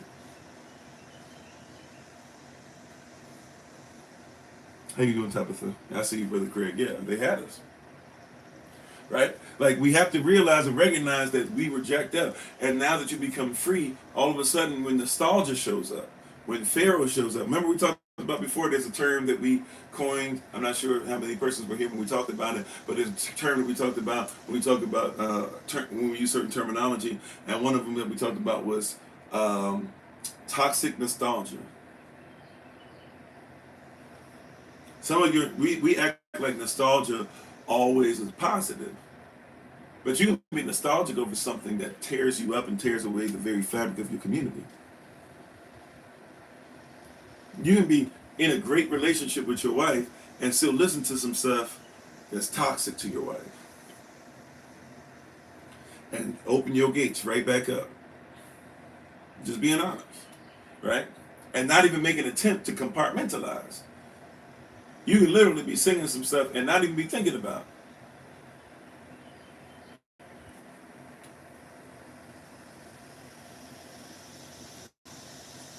The danger that it has. I'm guilty as well, bro. If you're not careful, you can have toxic nostalgia just because it reminds you of a certain year. Like, persons are saying this even during the rap battle stuff. Drake, he was the soundtrack of our generation. That's not great. Some of that stuff is toxic. Kendrick, I remember when I heard blah blah. Yeah, I like rigor mortis too, but the song is literally called rigor mortis. How you doing, Sister Brand? Rigor mortis sets in after you take away somebody's life. And he's talking about it's gorgeous when you die and stuff like that. Now he's talking about rap battle wise where he's trying to off them, but the language is a little much. Right? Even the chorus, but I don't even know if I remember it. Got you breathing with dragons. I throw an egg in your basket. Forgive me my language. I throw an egg in your basket. You bastard. I'm Marilyn Manson. Don't ask for your favorite rapper. No, just imagine. I can't remember the whole thing. But, I mean, the words are crazy. And then it says, he did. Yep. I killed him. He did. For sure. He did. Amen. Or church. Right? Like, there's something going on where if we're not careful, we're not catching that certain things are going on. There's a worship, there's a spirit. We forget how powerful music is. I posted a video, I can't remember, I don't recall which TikTok channel. I posted a video yesterday, was it? Where I'm looking upwards at lyrics where a person is explaining to you even stuff to somebody that you would think is nice and friendly, like Barry Manilow, and he's showing his lyrics and how the Satan has obviously taken over these lyrics or demonic influences, and literally it's talking about how you can see the worship of the Satan in there. Nostalgia can be toxic. Nostalgia can be toxic. Right? We sitting up there, Barry Manilow, he's supposed to be the nice, friendly guy. You know, he's the guy with all the jingles. He's the person that wrote everybody's hits. He's the one that has the soft tone. You can't hate Barry Manilow. You might think he corny, but you can't hate. And not even realize that just because it sounds nice and sweet doesn't mean that it's not influenced by the devil. This is why I don't get surprised when a lot of Egyptians or former Egyptians, right? Like, you must recall, remember, a lot of Kemetic persons came out of Israel as well. So it's not only former slaves. You have to realize it's not just the former slaves or the Israelites who are leaving slavery, but it's also those who basically realized they were enslaved by a wicked system who left too. Those who were Kemetic, those who were citizens, if you will. This is why one of the hardest things to explain to, one of the hardest persons to explain sovereignty to and privacy to, right? Amen. I write these. So yeah, exactly right. One of the persons that's the hardest to explain sovereignty to is a U.S. citizen. Why? Because they're encased in it. It's hard to explain that you can be in a system but not of it, because that's what that word "world" means. Cosmos with a K in the Greek, Kosmos. It literally is talking about a system.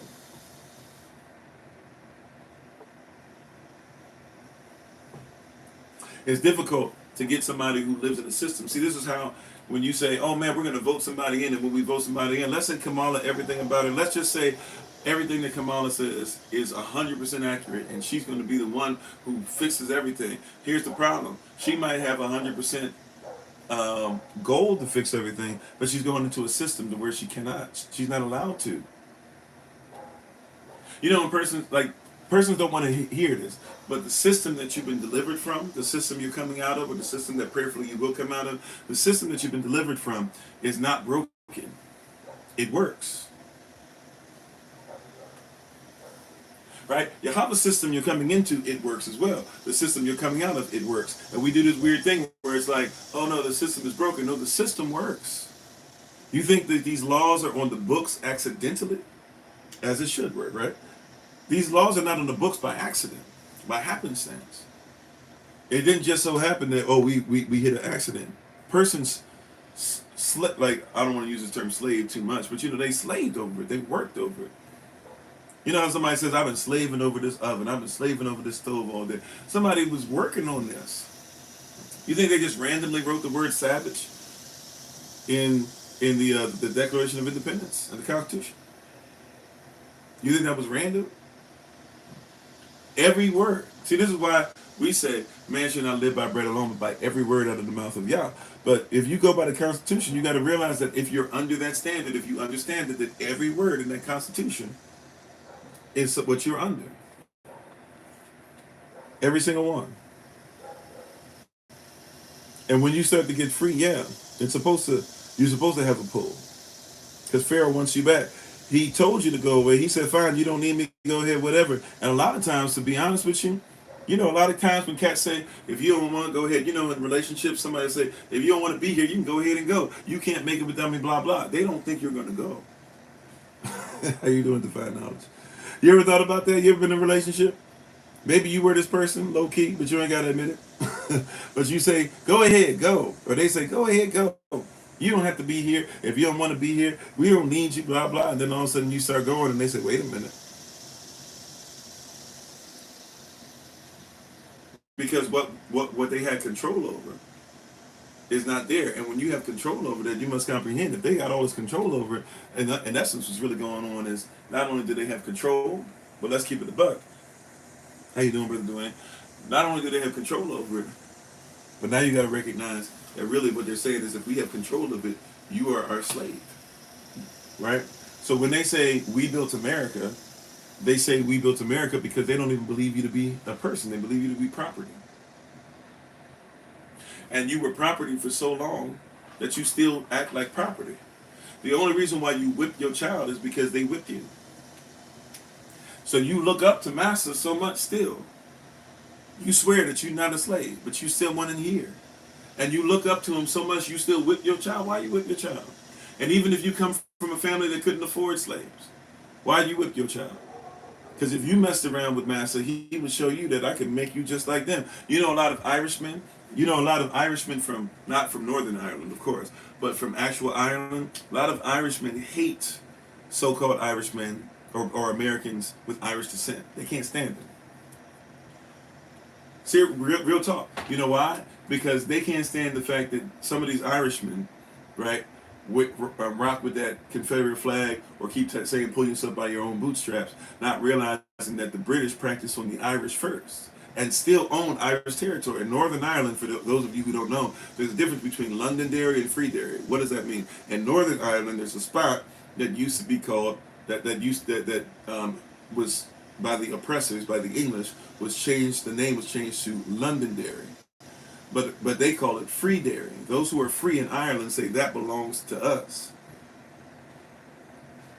And so any Irish person in America who's busy telling persons that we can't stand y'all because we got on our own 2 feet, and they don't like the fact that you forgot that we used to both be together. Now, you were indentured servants at the time, and we were slaves. But a lot of you indentured servants, Irish, decided that, hey, you didn't like what was happening to us, and you didn't believe that we were treated like human beings, and you began to fight with us, so much so that your punishment was either to die or they put you in the same breeding camps that they put us in. And so that's why a lot of us actually have Irish heritage. It's not the only reason why some of us have red hair, all right, right, but a lot of us have red hair because we fought together.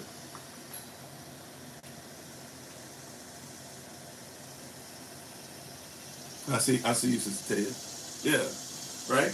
In our family, there was an Irishman who got with, not sure, we believe she was an Israelite, not 100% sure, but got with a so-called black woman who was mixed with Native, right?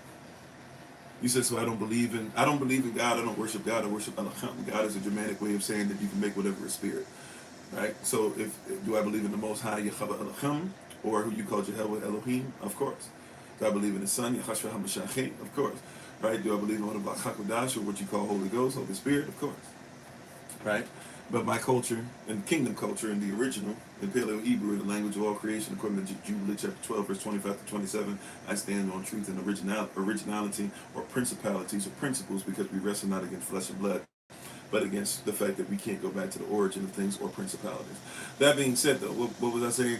So we had a parent, or we have in our family, we had somebody, and it was an Irishman, and it was what would just be simply called nowadays a black woman, and the two got together, had children, and they told him when they found out about it, they had to live way out somewhere where nobody could find him, right? But they told him, hey, if you don't leave her alone, something's gonna happen to you, or happen to her. And the reality is, they actually got to her, right? And they said, you better leave them babies alone. So they were saying, let's let your children die out in the woods. He stayed with them, and then he was able to hide and get stuff together, and eventually was able to get them to a certain age where they could take care of themselves. And pretty much as soon as he did, they found him, and when they found him, they took his life. Yeah, that's fine, DPS. You might not have any idea what it means. I'm talking about etymology, and I'm talking about what things mean. You're talking about things from a Visigoth or a Gothic principle or language, right? But I'm actually upholding a different culture and a different language and something closer to what those who actually wrote the Bible wrote it and what they believe. So it probably is something that's different to you because you probably never heard it. That's why Romans chapter 10, you've probably heard this, or at least can read this. Romans chapter 10, verses 13 through 16. That's why it says, anyone who calls upon the Sham, or the authority, or the nomos, or the name of Adon, or Yahashua, or what you would probably try to call Jesus, but anyone who calls upon the name of the Lord, they shall be saved. But how can one be saved if they don't believe? And then the next part says, but how can one believe what they have not heard? And how can one hear what is not preached? And how can one preach what is not, if you are not sent? Right? For how beautiful are the feet of those who are followers of the way, who preach the correct thing, who know the correct language, right? So it's, you said your language, well, your language probably is. Your language is.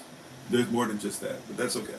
right? If that's your thing, it's like I don't do so. So no shade to anybody, but just letting y'all know, I don't do this whole thing where all skin folk is kinfolk, and I don't do this whole thing that just because you're black, it means like we're all. Now I believe that all of us should be family, and we should respect culture, respect where each other come from, stuff like that, right? But I know the difference between myself and somebody else, and it's okay, right? I believe the differences are what y'all like. Y'all made differences when I go outside today and I eat a tree or I eat of this or blah blah.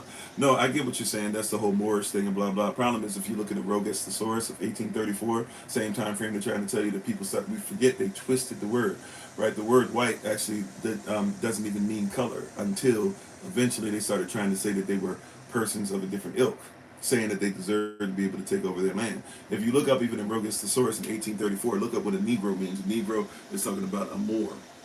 A Negro says is the same as blackamoor. Negro also means the children of the Most High, right? So they literally, and if you look up Negro land and other things to go with that, so you can see when people started changing and shifting things, right? That's not an actual thing, nor is that actually in lawful legal documentation. If you look in Black's Law Dictionary, white does not mean black, and black does not mean pale.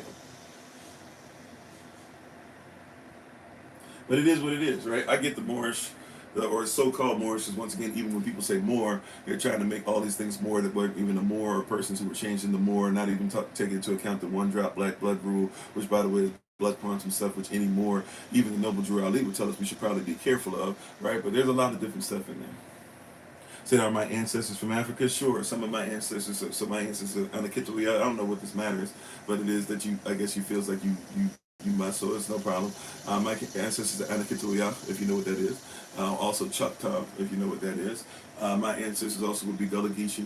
My ancestry also would be Shwe, which means that it would be Ashanti Shwe as well, which means you talk about Ashanti, which also means you have to talk about Niger, of course, which means you also have to talk about Mali, which means you also have to talk about Kush, which means you also have to talk about even a little bit. Now, this you don't have to talk about this, but you know, Kush, by the way, being what South Sudan, some people call Middle Eastern as well, Eritrea, Ethiopia, etc., Nubia, etc., etc. I know where I'm from. I don't have this gap that a lot of persons do, and even the gaps that I have, I'm well aware of how to fill them in, or what I have already done to make sure they're filled in. So I'm aware of who I am. I'm aware of who I am. As far as even by way of coming to those places, not even by ships only, but by actually coming over to Jamaica, right, which, by the way, Jamaican is a term that used to mean more than just what's on the island now, but those who come over to Jamaica, etc., right? I know the difference between a Negro and a Moreno. I know the difference between all those things, right? So I study law. I recognize how this works. Okay? And even with all those things, somebody says you have to be those things. But once again, it's about nostalgia. These things seem nostalgic, but we're even using nostalgic terminology, toxic nostalgic terminology, when we're dealing with this, because we're still using a very Eurocentric way of thought to try and explain where we're from. So somebody says, oh no, I saw this one dictionary. See, we pointed out this one dictionary where there are several dictionaries and thesauruses at the same time. They tell you that a Negro looks like you, not like somebody else. Right? You see what I'm saying? So, you know, when I speak on these things, I know that it's a family lineage. Color is important because you can tell color sometimes, not all the time. Sometimes you can talk about where your family comes from. Right? But it's not just only color, it's about where you come from. Remember, not even where you come from, about who you come from. See, persons who you're going to wear, see, they only recognize it's who you come from. The birth certificate stuff has a lot of people tripping, talking about where you come from. But your birth certificate means that's where you registered with. Who you come from is more important than that, because that's who your family is. Right? So the South African who says I'm more South African than you, even though I am of European descent that took you over, no, you're not more South African, you're more of the European descent that took over. But the person who is actually South African is South African. The Israelite that says I'm more Israelite than you because I made up a new state of Israel in the 1940s is not more Israelite than those that literally, if I look at the videos from the 1930s to the late 1800s that show somebody else living there, it does not make them more Israelite than me. Matter of fact, even with the persons that I'm from and the countries that my persons are from, right, my people are from, I as a person being part of those people meaning nation, we are technically, even by their standard, you have to give us credit for being Israel, even through the modern Israelite lens. Right, exactly. And even register, the root word of register means to literally be a tribute to the king. So if you register for anything in the United States of America and don't realize that you're actually in a fake equivalence, a false equivalency to a kingdom, a real kingdom in the spirit, but a fake kingdom in the natural, you don't even recognize what's going on. If you ever registered anything, it must be a tribute to the king. A registry is basically a tithe. That's why we taught this word about tithe. We only use the word tithe and tenth, but a tithe is a tribute. Anytime you register anything, it's a tribute. So your child were given as a tribute. Your child was a sacrifice. That's why they registered. Thank you for the reminder about that, by the way. Your child was registered. You registered. Right? We're talking all big and bad. You out here registered to the king. Now they try to shift it on you, make it a corporation, so you don't recognize that the king is really the CEO, and really ain't even the CEO for real, because the CEO doesn't necessarily mean that they got the most, that they have the most stock. U.S. corporation is very young. Land of America, we are the indigenous Olmec. Come on now, don't even get into the Olmec She. Mexico. They don't even say she, but they spell it she. It's not Mexico, it's Mexico because of Olmec She, right? But we can't see it. We can't see. We refuse to see it, and it's okay. I'm not mad about it, but I'm just being honest. Like we refuse to see it. It'd be one thing if it's just, if it was like, oh, we just can't see it, blah blah. No. We refuse to see it. We refuse to believe that it's possible that like we could be jacked up.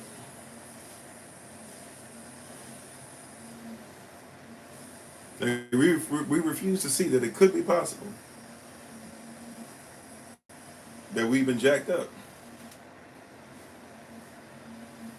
I know a lot of persons it's really hard to deal with this stuff, but we've come from a poor perspective for so long that we'd rather stay in poverty. We'd rather stay in, see, once again, hear the words that are being used. A poor perspective. So we'd rather stay in poverty. Our perspective is poor.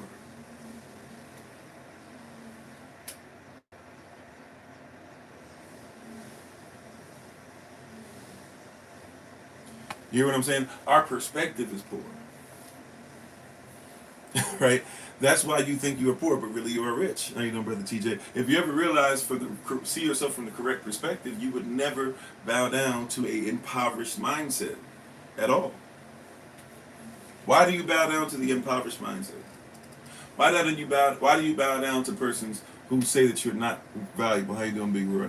Why do you bow down to a machine that would chew you up and spit you out? Why do you bow down to something that says, as long as you live, we want you to keep working? Why would you bow down?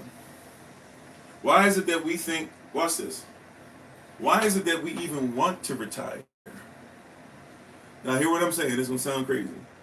But why do you want to retire? Because you toil, and then you want to do what you want to do. Why not just only be in your work and do what you want to do and have all the stuff that you have after retirement?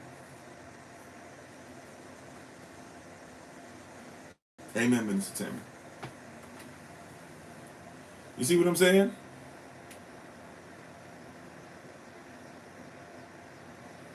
Like, you got to ask yourself, why is it? Well, it's actually pronounced ksh, so yes, it's part of it. Old Mexi, that's why I said, right? Like, not Mexico, but Mexi.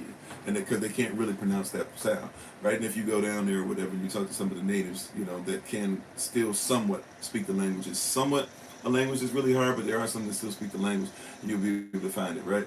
But you see what I'm saying? There's, you have to see how you're doing, D. Yeah, we're going to be here on this live for at least till Monday, because they said I was giving hate speech the other day on Sunday, wasn't it? Right? So, but you have to recognize, like, persons don't hear this, they don't know. They do not recognize this. They don't honor this. They don't care about honoring it. It's not important to them. Right? But you don't even realize you've been registered. So here it is, these persons of Israel, they were registered as slaves. They've been freed, and the only thing they can think is about their registry. They belong to the king. They're a tribute. They're a tithe. That's the only way. That's the only way that they even see themselves. Is that they belong to the king. They belong, and who was the king they belong to? Not Yahweh, Pharaoh. That's how a lot of persons see. They don't see themselves as spiritual beings. Because people say, I'm so spiritual. Okay, fine. And then who do you belong to spiritually? Oh, I don't belong to anybody, but I make sure I pay these bills, and I make sure I pay 50% of my check, and I make sure that I pay the state, and I make sure I pay the federal government. You sound like a slave. And we're so used to it, we don't think, hey, I make sure I go to school and I go there and I do all this stuff. You sound like low key, like you got your second graders sound like they got a low clerical desk job. They sound like if you took the same thing that they do at their desk and put them in a cubicle, it sounds like they do the same thing. Real talk. And then we be mad at them.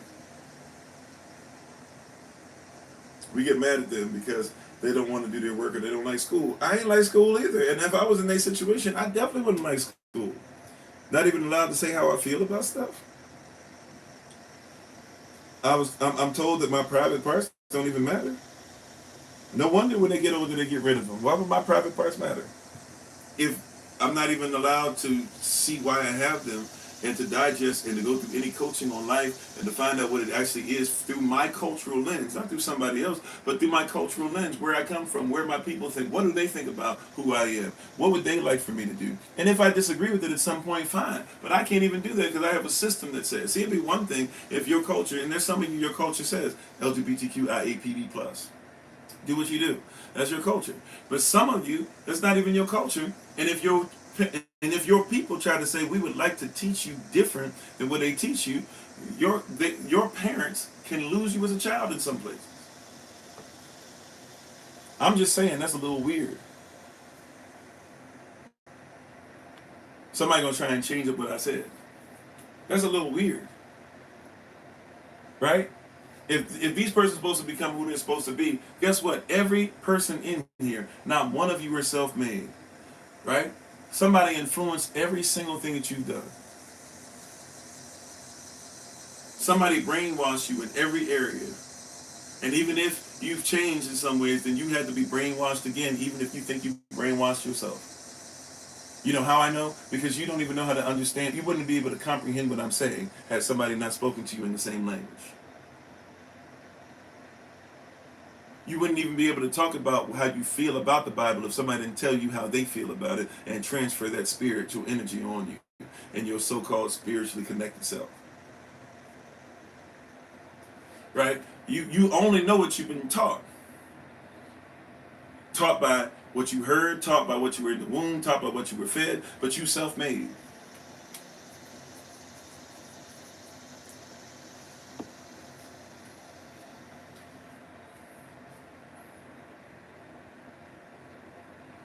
Supposedly self-made, but everything that you've learned is through somebody. I'm a self-made millionaire. Okay, where the money come from? You got it from yourself. No, somebody had to give it. I'm a self-made teacher. You got it from yourself. Who's your teacher? Who was your teacher? Thank you, Bruder. Right? Kemet, right? Pharaoh wants you back. And when somebody tries to warn you about what Pharaoh did, and therefore say, hey, I'm only warning you because I don't think you should go back into that foolishness. I don't think you should go back into the tomfoolery of chattel slavery. I don't think you should go back into the tomfoolery of believing that your vote all of a sudden is going to matter when it hasn't mattered since 1787. Matter of fact, one of your first, if you only count George Washington as your first president, one of your first 5 presidents told you straight up, right? Told Congress straight up that it is problematic that they are trying to tell you, right? It is problematic that they are trying to teach you what? It is a problem that they're trying to teach you and I that we, right? Hear what I'm about to say. It is problematic that they are trying to teach you and I that we are supposed to be in a so-called democracy, because we were never taught what the word democracy means. By the way, the word democracy is not even constitutional because it's not in your constitution. How are you in a democracy right now? If you're talking about an actual democrata, or an actual democracy, that literally means a few people that live together, right? That live together in a village outside of you. They give you a little bit of information and they use it to govern. Demonstration, even democracy. Cracy is government. Their government is the beast, and their job is to give you just a little bit, just enough. You can have some of you have worked for places where you've made organizations tens of millions of dollars, and you think that you doing something because they said they'll give you 100,000. If I make you, hear what I'm saying, beloved. If I make you $50 million, matter of fact, let's go to hundreds of millions. If I make you $500 million, what is 100,000? 100,000 of 10 million is 1%. If I made you 500 million, I don't even know if I can do that math in my head. Let's see, because 1 million would be what? 0.2 of 500 million, and you're paying me 1/10 that. So is that like 0.002 or 0.0002 or something like that? You ain't giving me nothing but chump change. Yeah, 1% is 500 million is 50 million, right? So that means if you go down to 5 million, right? Then that means that it's what? It's 0.1%, right? And if we go down to okay, so it's like 0.01 then, or 0.001. I'm somewhere in the ballpark. That's what you giving me. I made your company 500 million. You said, "Oh man, thank you for making us 500 million. We're going to give you 6 figures." Maybe we'll make you a partner. You can make a little more than 6 figures. So 500,000 would be 0.0. Okay, so then so it's like point. Then to get down. Yeah, so it's like, so it's low. It's like 0.00. Well, whatever it is. If they paying you 100,000, it's less than 0.001. Okay, my math ain't the greatest in my head, but I'm just saying, right? You're making less than 0.001. You made somebody 500 million, and they say, "Thank you so much. Here you go." Like, it's actually, they're making less than if somebody were to go in their pocket, take out a penny, and flip it at you. They're giving you less than that. Like, that's the snub. Right? Some of you who work in the Amazon warehouse, you know how much money you made Amazon? For 100,000 to 0.00. Okay, so I was close. Yeah, so it's so it wasn't 0.002. I was saying it was either 0.002 or maybe it was 0.0002. 0.0002. Yeah. Amen. So okay, I was in the ballpark. I was close. I might have got it. I'm not sure. Right? But praise God. Right? So they're telling you that you're not even worth a penny. Because a penny you'd have to go over 4 spaces. And then make it well, I'm sorry. A penny you have to go over 2 spaces. So they're paying you less than a penny. 0.01. That's what it means. See, you got to come out of this thing. Once again, it's nostalgic trauma. You're nostalgic. So you see greenbacks, and you don't even see greenbacks anymore. They just put numbers in the system. But you see numbers in the system, and your numbers add up to 100,000. You go, "Ooh, I'm doing something." Not realizing they ain't even do this. They like wiped something off. They took their shoe off. They're walking around. They're like, "Man, what is this? This little rock on my shoe?" Yeah. And they put it and they put it in your hand, and you were, "Thank you so much. I can now make sure that I can survive." You can survive without them. They got us thinking that money actually has value when money has no value. What is it? What is it, like 90% of the money that exists, or something crazy like that? I forget what the percentage is, but something up there like 90% of the money. I think it's like 97%. But let me be nice. 90% of the money that exists is not even worth the paper or the cloth that it's printed on. Is the lint in their pockets? Yeah. Right. So they just throwing out lint, and you running around their ankles, hoping that the lint falls in your hand and fighting people for the lint. When the reality is, you can just go ahead and get and control 100% of what you're blessed to by Yah and the business idea that He gave you in the first place.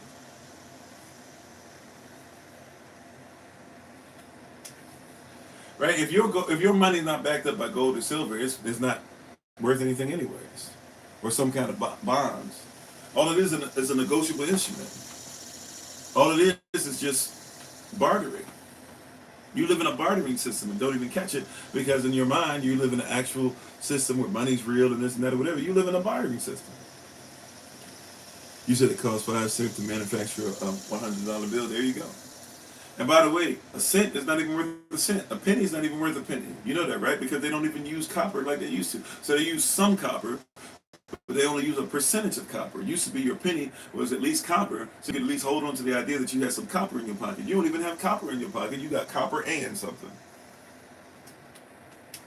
Right? But somebody begins to explain this, and you begin to escape the system, and then when you get there, all it takes is Pharaoh to show up and to just speak one thing.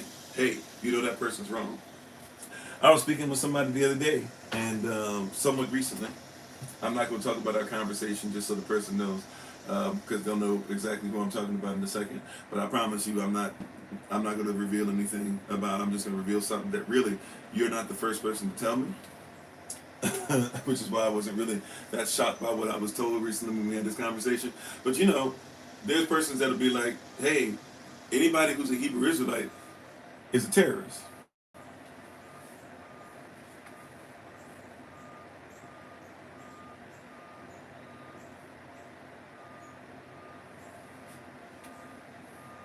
And that means that person's trying to say that I'm one. Now, this organization is not a terrorist organization. It's actually, you know, lifted up by the United States government. It's a private organization, right? Tax exempt. That being said, though, I get why. Because anybody who says, now look, there were some black Hebrew Israelites that were on some shady stuff and actually committed some murders, if we be honest. And so there is a little bit of that. We're not going to act like we have nothing to act like. But at the same time, just the fact that I've said I'm a Hebrew Israelite, the fact that I preach this, the fact that I go, so somebody will look me up. And there are places, if you look me up, or somebody will just say, just because I'm a Hebrew Israelite. Right? And there, to be honest, I'm followed. I've told you guys at the location I'm at now, on a regular basis, at the time that we start the live session, there will be a police officer outside. If I go on vacation certain places, or really don't do vacation, but you know when we travel, but even when we go on vacation, especially if I go live, there will be a police officer somehow, some way, right, at the same time, every time it's there to start. Different places in the world, there will be somebody that shows up, right? People follow my phone. People who try to call me or text me on a regular basis, they will tell you that stuff goes on with their phone when they talk to me. Weird stuff, right? It just is what it is, right? That's why I tell persons, be careful. If you want to be around me, be around SOC. I come with worldly problems sometimes. I'm just going to keep it a buck. So be careful, be safe. That's why I'm very big about on certain things. I don't even give out address and stuff like that. And if we do events, they're really closed off and stuff like that because I'm very big about your safety. Right? I know I come with enemies. Okay. I've talked about this before, right? I don't talk about it that often because I don't focus on it. But just like we talked about today, somebody got a fake Kofi _ dots for 43 page and all this stuff like that. Like it comes with the territory. It is what it is. And if you're going to follow, and I'm not saying I'm as big as these persons, but I look up to these persons and one day hope that I can at least have made them proud with my efforts. Persons like Marcus Garvey, persons like Minister Malcolm X, the Honorable Marcus Garvey, Minister Malcolm Shabazz, Minister Malcolm X, Reverend Dr. Martin Luther King Jr., you know, persons of that ilk, Dr. Amos Wilson, Dr. Lalia Africa, Dr. Sebi even. That comes with the territory. Dr. Francis Cress Welsing, Dr. Joy DeGroy, I mean, the list goes on and on. If you're going to talk about truth, right, be prepared for some of this stuff that happens, right? And if you're going to live in truth, and if you're going to break free, you are already an enemy of the state. Right? If you're going to break free, you are already an enemy of the state. And Pharaoh wants you back. Pharaoh knows that some of you won't come back, but Pharaoh also knows that those who have left and won't come back, if they are allowed to be a bridge, they're going to be dangerous to society. See, Pharaoh doesn't mind, right? Like the government doesn't mind if you just say, okay, bump the government, I'm going to live by myself. But when you say we're going to be a family, and we're going to change hearts and minds, and we're going to teach persons the accurate truth, just realize you're about to go through difficulty. Forgive me for using social constructs and social constructs and colonial constructs. I'm going to use this whole white person term, and I'm going to speak honorably about the so-called white person. I know somebody who doesn't know me that well probably is shocked. Watch this. For the white persons that are part of SOC, for white persons that actually preach the truth, because some do preach this truth from their pulpits, especially for those that will stay not just with SOC but with Israel and will be grafted in, I need you to recognize something. They go through a lot of hell.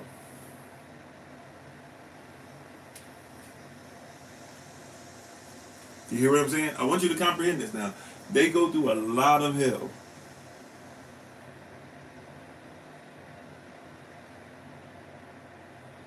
I'm sorry, I missed you, Sister Knight, but you said sometimes family too. Oh, no problem, Sister Taylor. Amen. Should have got it to you sooner. Amen.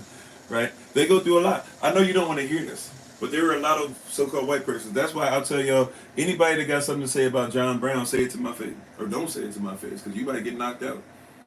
John Brown been in the grave for a minute. I promise you, we going to swap when you talk about John Brown, because John Brown got blood on his hands. Matter of fact, John Brown lost his life hanging from the same noose, curses any man that hang from a tree. And he died because he said that all of y'all cats out here, not some of you, but hear what I'm saying, those cats who might listen to this, and you believe that it's okay to go ahead and hang us from trees and do this or whatever, and treat us like property, and take away who we are in our culture, and not allow us to sit at the same table, and not treat us with the same respect that you're given. He said that the Most High is coming for you. Him and his sons, right? His family was involved, right? And one of his sons who had mental health issues, mentally handicapped.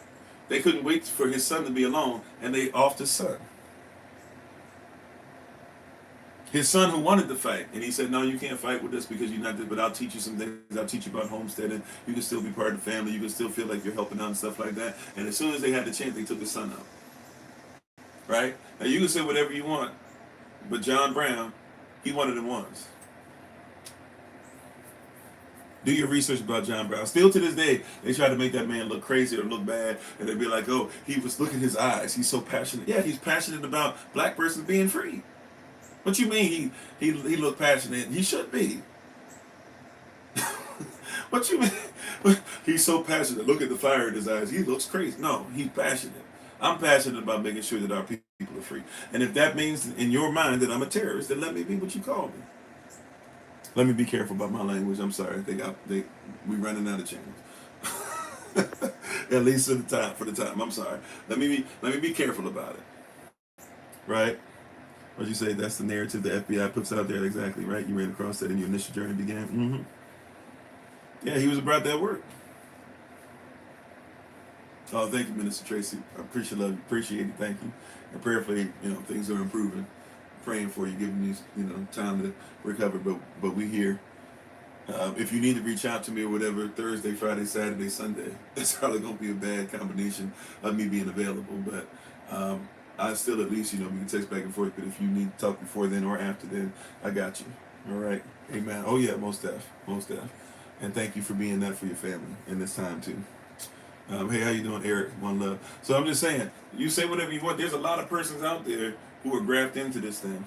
And there's a lot of persons out there that'll fight. And not all skin folk is kinfolk. Now, I'm not saying, therefore, dismiss your own people. But what I'm saying is that you got to realize that this comes with the territory.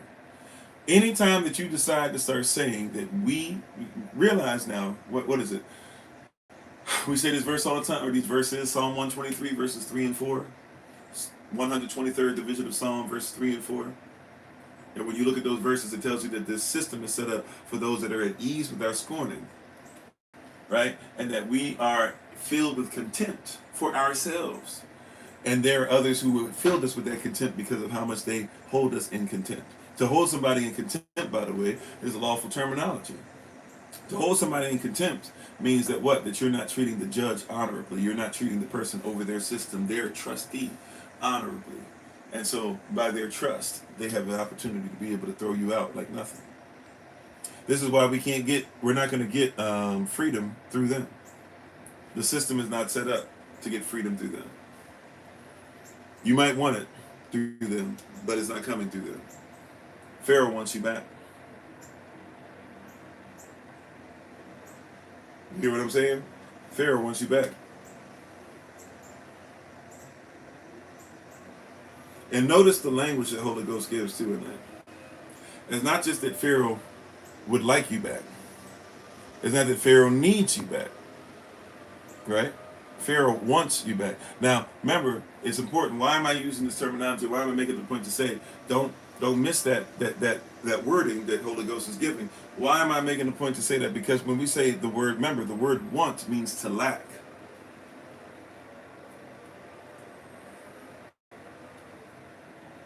Right? And it is intimidating.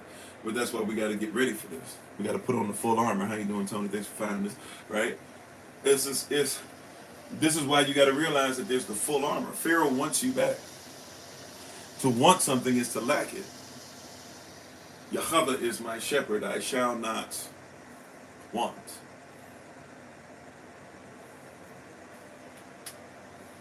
How you doing, Sister Crystal? He lacks you. Pharaoh built his empire. As a matter of fact, if you know about Kemet, Kemet doesn't exist unless Cush is stolen from. And you're part Cushitic as well as part Kemetic, if you don't know that, Israel.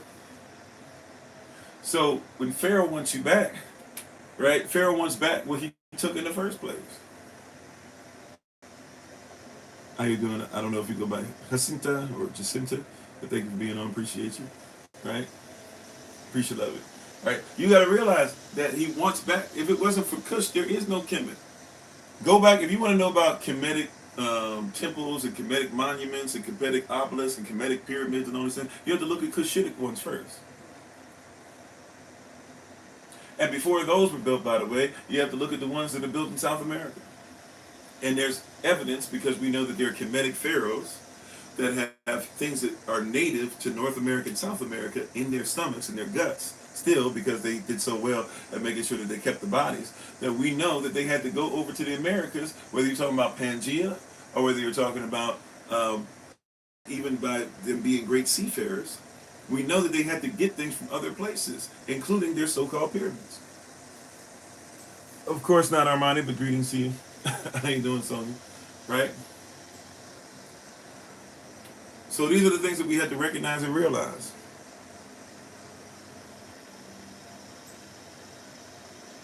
How you doing, Guyana? Hopefully I'm saying that correctly. Excuse me, sorry. So we have to recognize very quickly what's going on. We have to recognize very quickly what's going on and how Yah's moving and how Yah's working in this and what Yahweh wants us to do and what's coming up. You have to recognize and realize that if you speak the truth, it's not supposed to stand. In this system, truth is not supposed to stand. I don't care what side of the aisle you're on, truth is not supposed to stand. Because here's the truth. Anybody who's worried about voting for somebody, you don't care about your king. Because your king said there is no vote. So if you're a Christian, if you're a Muslim, if you're a Hebrew Israelite, if you're a follower of the way, if you're a Christian nationalist, if you're whatever, I don't care what your political affiliation is. If you believe in your Bible, read your Bible, it'll bless you. You shouldn't even be voting.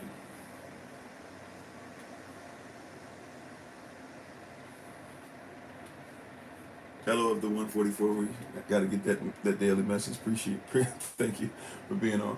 Right?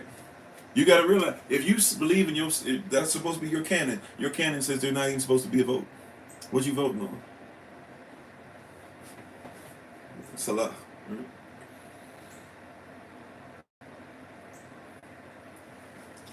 Why are you voting? Thank you for the love. What's the point of the vote? You already know what's supposed to happen. You say you're supposed to know what's going on at Chazan or Revelation. What's the point of the vote? You shall have no other Elohims before me. You shall have nothing else like a God before me.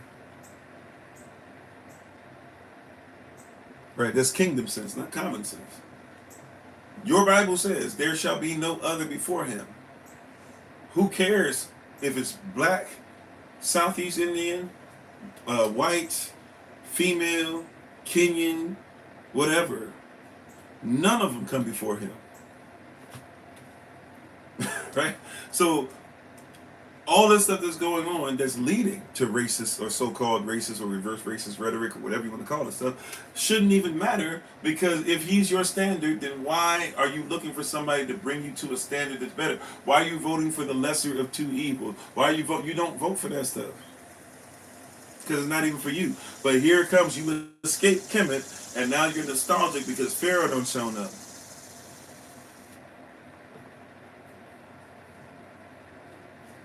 And now you think it's time to dig a grave because your whole life has been so dead, it's been so zombie-like that you don't know what real life looks like when it's infused into and interwoven into the very fabric of your being. You know, somebody who's been in dead relationship after dead relationship after dead relationship will usually fight against a relationship that has actual life. Right? Somebody who's been in dead relationships for their entire life will usually end up fighting against somebody who's alive when they show up, because they're so used to dealing with dead. Right? That's why some of you, if you're not fighting every day in your relationship, you think it's boring. Some of you are raised and stuff like that, where you believe that if you're not fighting over foolishness every day, if you're not fighting over the babies one moment and fighting over somebody else and fighting over somebody, you believe that your relationship is dead. When really, having no fights is a result of life. We can actually be alive to go out. We can actually be alive to do it. Some of you will not look for one improvement that your spouse has made. Thank you, Guyan. Appreciate it. Right? Some of you will not look for one improvement your spouse has made, one improvement your friend has made, one improvement your boss has made, because all you can do is make sure that you stay centered on death, swearing that that makes you alive. But just because you're alive doesn't mean you have life and more abundantly. But for many, they will fight against this because this is kingdom sense, not common sense. And I'm not trying to talk to the commoner in you that needs to be led by whoever votes for you, and to go into the illogical as if the illogical supersedes the logic of the Most High who created the universe. Hello, Matt Arthur. How you doing? Because my hair is a promise and it's amazing the way that it is. Right? Why that might be or why that's questionable for you, whatever, that might be something you got to visit, right? But you see what I'm saying? You're under somebody else's spell to where anything that looks like it might have life. Hello, Nick, man. Anything that looks like it might have life, it begins to be illogical to you, because if you've been in death for so long, that life is illogical. You hear what I'm saying? If you've been in dead situations for a long portion of life, then life feels like it is illogical. And thank you, everybody, for coming over from the podcast. If you're joining us on Clapper, Facebook, YouTube, TikTok, we appreciate your presence. Appreciate, love you, thank you. Right? Many persons see things as life is illogical. Freedom for many is illogical. Somebody says you can go ahead and get in a position to where you don't have to deal with benefits from and privileges from the government all the time, and therefore you shouldn't be taxed for it. You can walk into a state tax department and say, according to the law, you have to learn this stuff now, but according to law, blah, blah, and according to this thing, and according to precedents, and according to this, and you can even look up stuff. Some persons don't even know something like Google Scholar exists. You just know about Google. You never even thought to yourself, go to Google Scholar, look up precedents, look up law, and try to figure out how I should be treated as a natural person, not as an artificial person. Do not even know these terms exist. Do not even know that a state is a country and a country is a state. I'm sorry, hold on. Oh, okay. Somebody was doing some work. I thought they were doing work on it. They're doing work on the street. I thought somebody was picking up my house. Okay, right? We don't even recognize this stuff. Nobody even taught you. Nobody even said, once again, we are informed by our former masters, master being teachers, our former kings. You have been freed from Pharaoh. You have been freed from Mizraim. You've been freed from Maazarayim. You've been freed from Kemet. Why keep going back?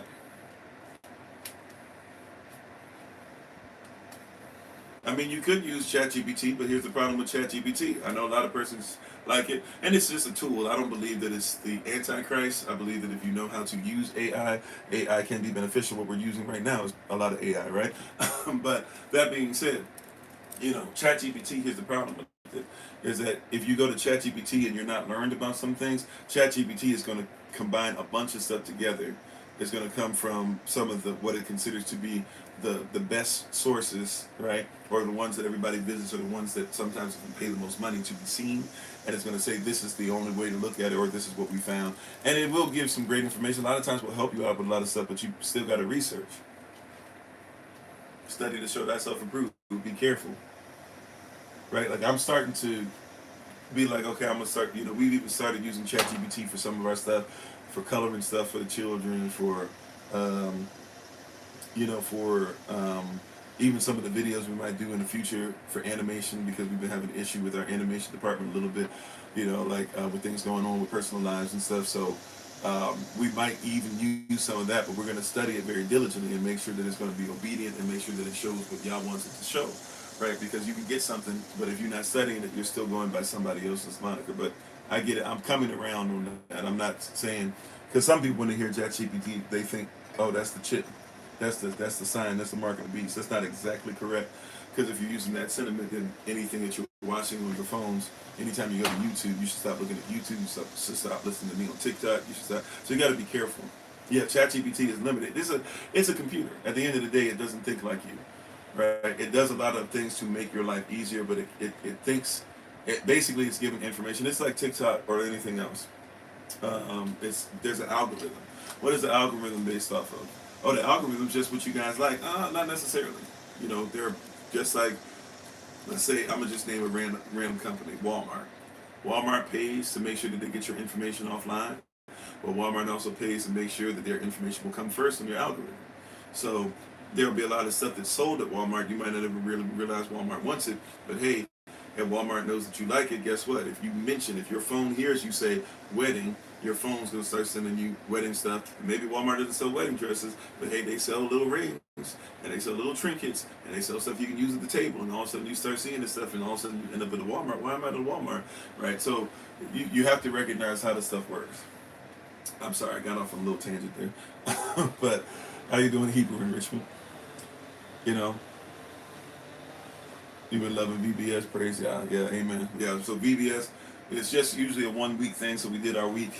Maybe we'll do one, we'll do one definitely again next year. Maybe we'll make it longer at some point. Maybe even longer for the babies. It can be like a little kind of sort of summer camp thing for them eventually down the road. Who knows? But we have to get to this place of where when Pharaoh shows up, we're separate enough that we can even recognize he's shown up. Because for a lot of us, we're not even able to really see that Pharaoh's showing up. We're not even really able to recognize that Pharaoh is showing up. We're not even able to see that the Most High Yah is giving us freedom from something. And here it is, we can finally move into freedom. And rather than move into and stay inside freedom, what do? We fight against it real quick. Oh, it's easier. And really, if you think about it, it's a crazy thought process. Their thought process was, Moses, Pharaoh showing up. It's actually easier for us where we came from. Now you just got free. You're not tilling any land. You left with a bunch of food. You left with a bunch of gold. You left with a bunch of animals. You left with a bunch of yourselves. You left with freedom, right? You left with positivity. You're free for the first time. You ain't even been out gone that long, right? And yet, you've already decided that it's harder. See, this is when we talk about faith. You can have faith in negative things as well. Right? Hope is what gives birth to faith, and faith is what gives birth to manifestation after you work in faith. Right? Whatever you hope in is what you begin to have faith in. If you hope for something long enough, what will happen is your faith takes over and you begin to believe in it before you see it. And if you work in what you believe that you've seen even before you got in there, then you start to see it manifest. But you can also have negative hope. This is when you feel like the sky is falling. See, we think that because we never say we hope that it will rain outside doesn't mean we do not hope that it rains. And I know hope rain can be positive. Just prayerfully give me, you'll say with the context, right? So somebody might say, I hope I see sunlight, but you can hope you see rain. I hope that I get with somebody who loves me, but if you're not careful, you can hope that you get with somebody who's a roughneck. Remember that song back in the day? I need to do with an attitude that only eat his fingers with his food. Right? And then you get a roughneck, you're like, ooh, he a little rough though. Right? The same man that'll whoop somebody's tail, right, because they touched you inappropriately. The same man, right? Or the same man that you didn't even touch somebody, you just said that the person looked at you and he went and whooped him and you thought, ooh, that's protective, I like that. And then he whooped your uncle at that gathering, at that cookout. And he whooped him too. And you realize, ooh, he just be whooping folk. Right? That's but see, nostalgic toxicity or toxic nostalgia, whichever where you want to go. Right? Like we can hope for something and not realize we're hoping for negative. And then you begin to develop faith, belief in it blindly, right? Belief in it without studying it, belief in it without even looking to see what is the context of it. And then you believe in it long enough, you have faith in it long enough that now your works begin to be involved in what it is. And though you don't work in positivity, you only work in negativity. And then after a certain point, you worked in the negativity so much that now you see negative things manifest. And then you start saying, man, there aren't any great men anymore. No, that's that now you're doing a circle. Your hope has now changed. I'm not even hoping for a man of Yah. I'm hoping that if there is any man out there, that at least I'll be able to deal with them, because there's no such thing as a righteous man. Right? Your hope has changed. So now guess what? Your faith has changed even more. You become more entrenched in it. So now what do? You believe that there is no man, so you will walk past. Matter of fact, a man that might be positive and treat you positively and come to you and present himself positively is somebody that you look past, because you don't believe in that anymore. You don't hope for that anymore. And your faith is that it doesn't exist. And so he doesn't exist. And if he does exist, he only exists as a lie. And so now what happens is you begin to work in that. And then you get manifestation. And then the interesting part that happens for some, you hope in it. Next time, man, you know what? I'm just hoping that somebody will love me. Not even a man. I'm just hoping for love. Mess around now. Now what happens? Your faith allows you to be like, there's this woman out there that loves me. And now your works will give to somebody who's acting like a man, a masculine man. Now it's not always, I get it. In those relationships, it's not always this way. But you go to a masculine woman with mock versions of a man who is obviously not being righteous at all, but at least she'll love me like a man won't. And you manifest it, and then you get upset, and you say, I need the world to look like I need that, blah, and I'll fight for it. And then you get your manifestation, and at the end you realize it's not what you wanted anyway. How you doing, JoJo?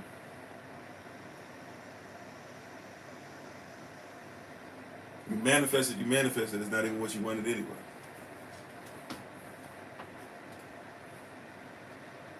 You hear what I'm saying? Like, we have these weird things where we're not looking. So you can't be nostalgic about Pharaoh, because Pharaoh always wants you back. You've been released from Pharaoh. You've been released from that impoverished mindset. You've been released from having to be property, from having to be a doormat. You've been released from having to grit your teeth because I really want to tell him about himself. I really want to tell her about herself, but I can't because I'll lose my job and my family's depending on me. Right now, you can tell persons the truth and not lose a thing. That's right. Desperate times call for desperate measures. Desperate persons will do desperate things in desperate times. But when you're free, right? Like, by the way, can I be honest with you? I've been a preacher that was limited in being allowed to use his gift, right? So when we talk about preachers who preach wrongs, untruth and stuff like that, can I be honest with you? There's a lot of preachers that actually would love to preach the truth, but they're in a system that will either not let them preach or will take away their money if they ever told you the truth. Because their churches are filled with the world. So why would they tell you something about truth? Or why would they be accurate if they know that it means... Matter of fact, some of us are so anti-truth that means that they tell you the truth about Christ, you would leave. If they challenged you, you would leave. So you don't get a challenging message. You don't get a word that says be better, work on yourself, be greater. Study means to look for information that also has citations for reference. And they're scared to preach the truth. Yeah, there's a lot of preachers who are afraid. They know the stuff. If you were to walk up to them, some of you know this for a fact. You've walked up to your preachers, your pastors, ministerial staff, friends, persons who say they believe in what you believe in, etc. And you ask them the same thing that I'm saying to you now. They'll say, "Yeah, that's true." Then they'll hit you with a but. So you're talking about the Christmas tree, Jeremiah chapter 10, verse 1 through 5. Yeah, that's true, but the Christmas tree is just something that makes everybody feel happy, and even though it's not really there, it's not really hurting anything. That's their way of telling you, look, they can't tell you this. I'm going to translate so that next time they tell this to you, you can know exactly what they're saying. And they're telling you, look, if I bring this in here, people ain't coming. If I bring this in here, I'm not going to get hired again. I'm not going to be the first one to be looked at when that next pastoral slot opens up for a bigger opportunity. So, hey, we're going to do what we supposed. I'm going to fit in where I'm supposed to fit in, right? But they can't say that to you because they also know that you're going to look at them some kind of way too. So they just say, hey, they'll just go, hey, we're not supposed. They know. If you say, why is it that you say Jesus when the letter J doesn't even exist in the Hebrew alphabet, and we know that his name was Yehoshabai or Yeshua, Yahushua, Yehabashai, etc. They'll say, yeah, we know that, we were taught that in school, but a lot of people still are on Jesus, and if I were to try and introduce to them something, and even if I say his name is that in Hebrew, they might accept it, but they don't want me to stop saying a fake name that means half man, half Zeus, or praise Zeus. So I do know what you're saying, but I have to be able to live. My family got to live. They'll tell you those things right off the bat, without a second thought.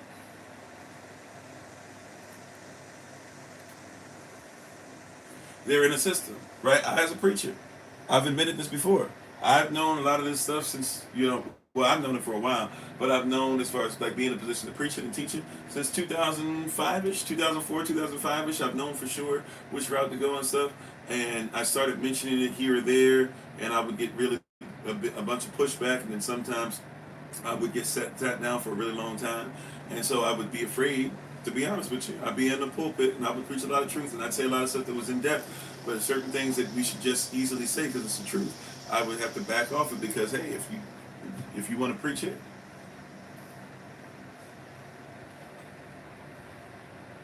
thank you, Sister Taylor. We're glad to have you on, right? I'm just saying, right? That's what I was told. So I used to be there, suited and booted like everybody else, with a nice, neat haircut, and hoping that pastor would give me an opportunity after a year or two of not being able to preach. And when you get your one opportunity, don't mess it up.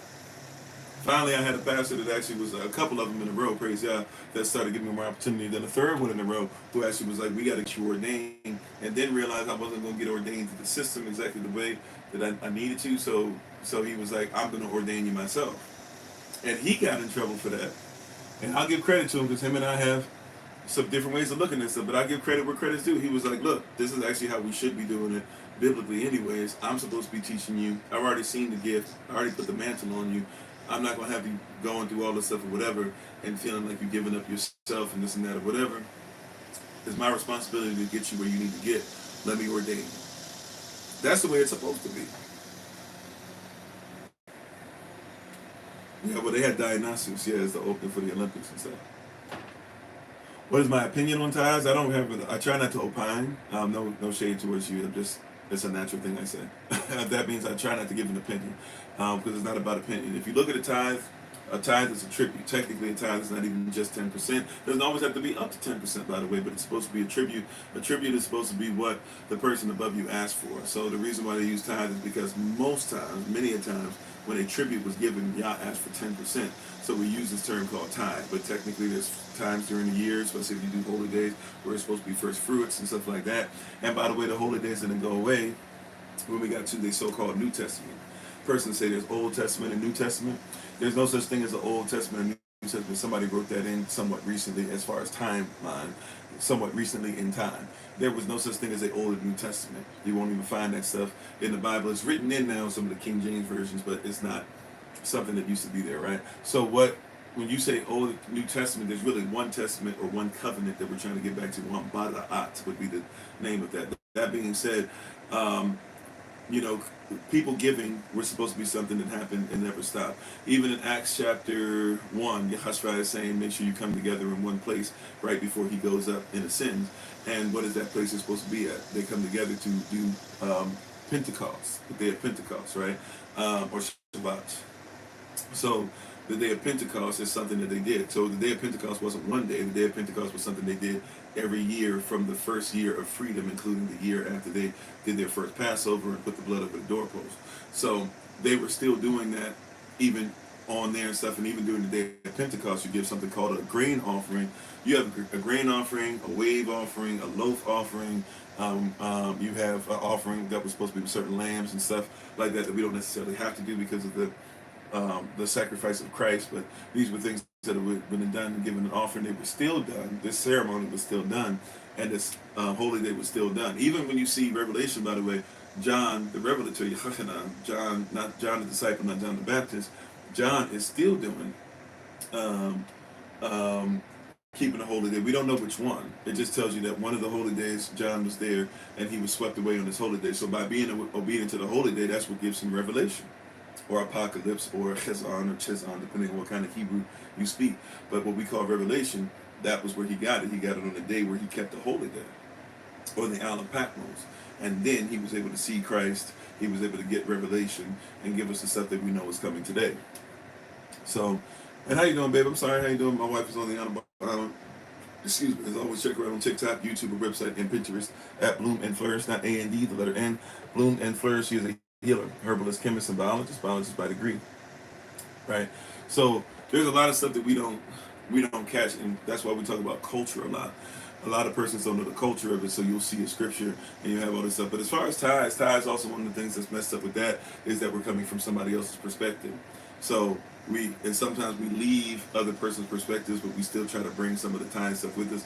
Ties are supposed to be to make sure that there's meats or provision or grain or whatever Israel needs in the storage facility, the storehouse. The word house also coming from the word bit or bait, or in Paleo Hebrew, bait meaning family or house or tent. So there's supposed to be a storage place, a storehouse, a storage facility for the house.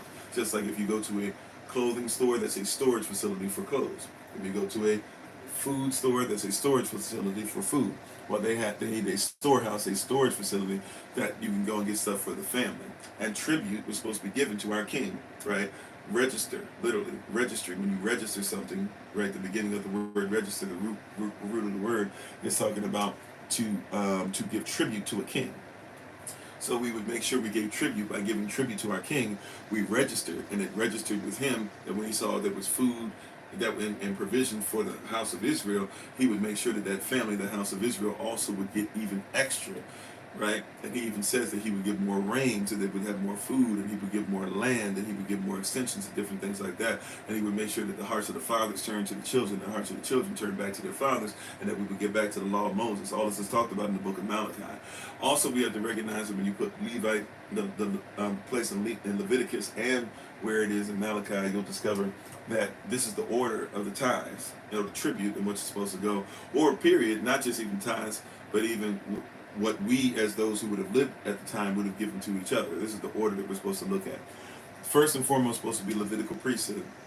They don't necessarily need to be rich, but the Levite was supposed to ensure that him and his family were taken care of, right? Because he was not supposed to have a job.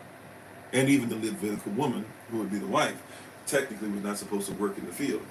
So if they got an opportunity where they were working in the field, it meant that the community wasn't at a position where they were taking care of him. Now, the Levite shouldn't just get it just because he's supposed to be doing his work. But if he's doing his work, then his family should be taken care of. If she's doing her work, then her family will be taken care of. If the baby's doing their work, right? So we wouldn't just be like, oh, because you're a Levite, we just give you money. If you're taking care of the community, that is your work. You're not supposed to be in the field like the rest of us. So our goal is to try and set it up to where even if it's just you're making it, hey, you're making it better than you're not. But hey, you're making it has to be different. You're making it needs to be hospital visits. You're making it needs to be making sure that you put together festivals. You're making it needs to be to pray over us. You're making it needs to be to make sure the temple is taken care of. You're making it needs to be to teach. So if you're doing those things, then we should make sure you can operate in that, because really you're a covering for us, right? Is Yah is our head, but he has put you in place. He's put the mantle on you, and you're supposed to be able to look for the people. So that's what the Levite was supposed to be. If they did that, some of, not all of, some of what Yah gave to the storehouse could be given to the Levite, right? Initially first. Next came the poor. No, the orphan, excuse me. Next came the orphan. Now you're supposed to say, right? Thank you, Brother Charles. You're supposed to say, for the orphan, you're supposed to, it's supposed to be if the family, here's the condition for the rest of these. If the family cannot take care of them. So if we have an orphan that pops up in our families, we're supposed to be the first ones to take care of the orphan. So if you have a family member that passes away, for example, and you know that baby needs help, who's supposed to be the first person in line? Not the assembly, but you. Right? If, however, nobody in the family either will or nobody in the family even knows the person or cannot take, or maybe that orphan has no family outside of the parent they lost, then guess what? Then we are supposed to make sure that baby's taken care of. They become Israel's responsibility. That means the storehouse and stuff is open to them. Right? After that is the widow. The widow is supposed to then, so once again, same thing. A widow, so if you lose your, not a widower, by the way, but a widow.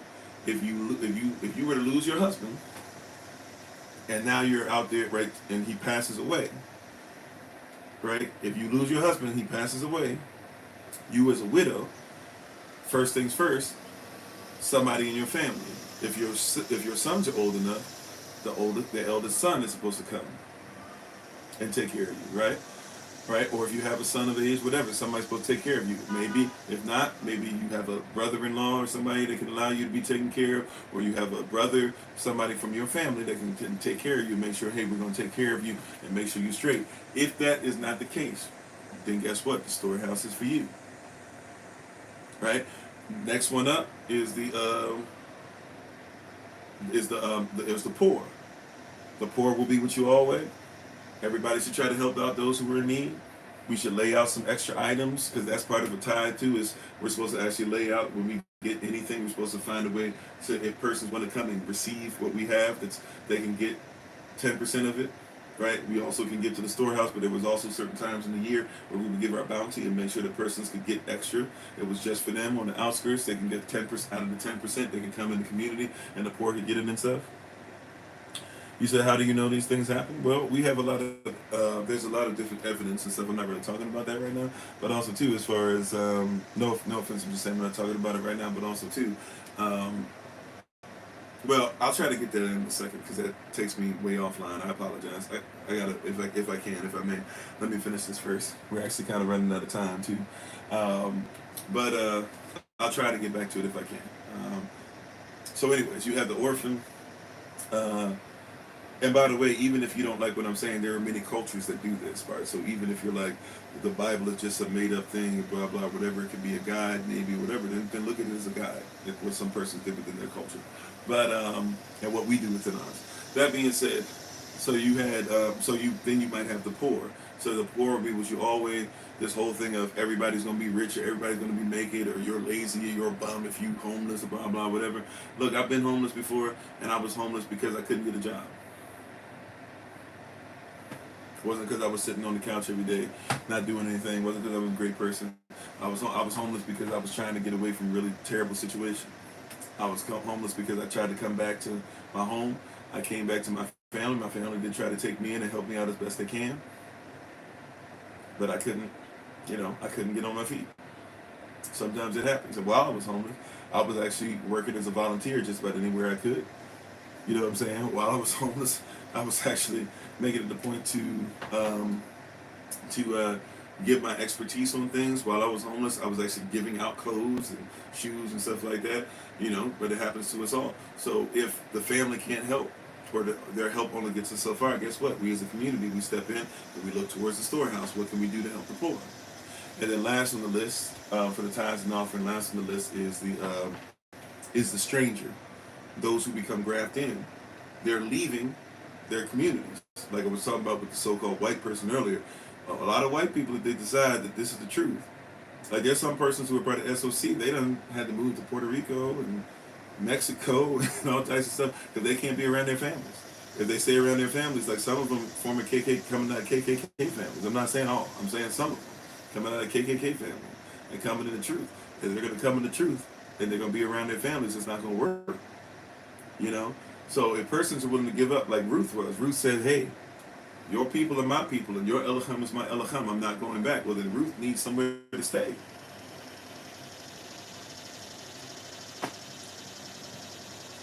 It's a non-answer. That's okay. Call it whatever you will. The person's gone off. Let it be a non-answer. Right? I told you what the deal was, but since you left, I don't need to answer the question anymore. I'm not going to be forced to answer somebody's question. But you see what I'm saying? We have to have this mindset, right? Where we look at these things, right? But a lot of us come from a different mindset where the tithe is supposed to be to keep the building running. Nowhere where you see the tithe was ever used to keep the building running. The tithe is supposed to pay the musicians. Nowhere where you see where the tithe was used to pay the musicians. And I'm a musician. So it'd be really nice if the tithe could be used to pay the musicians. It would be. I would take that in a heartbeat.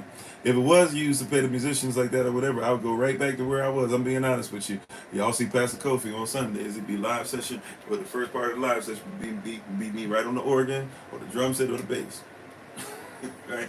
I know we think that all musicians get paid. Some of them get paid a lot, but not all musicians are out here making 6 figures a year. Not all musicians are out here making 10,000 a year.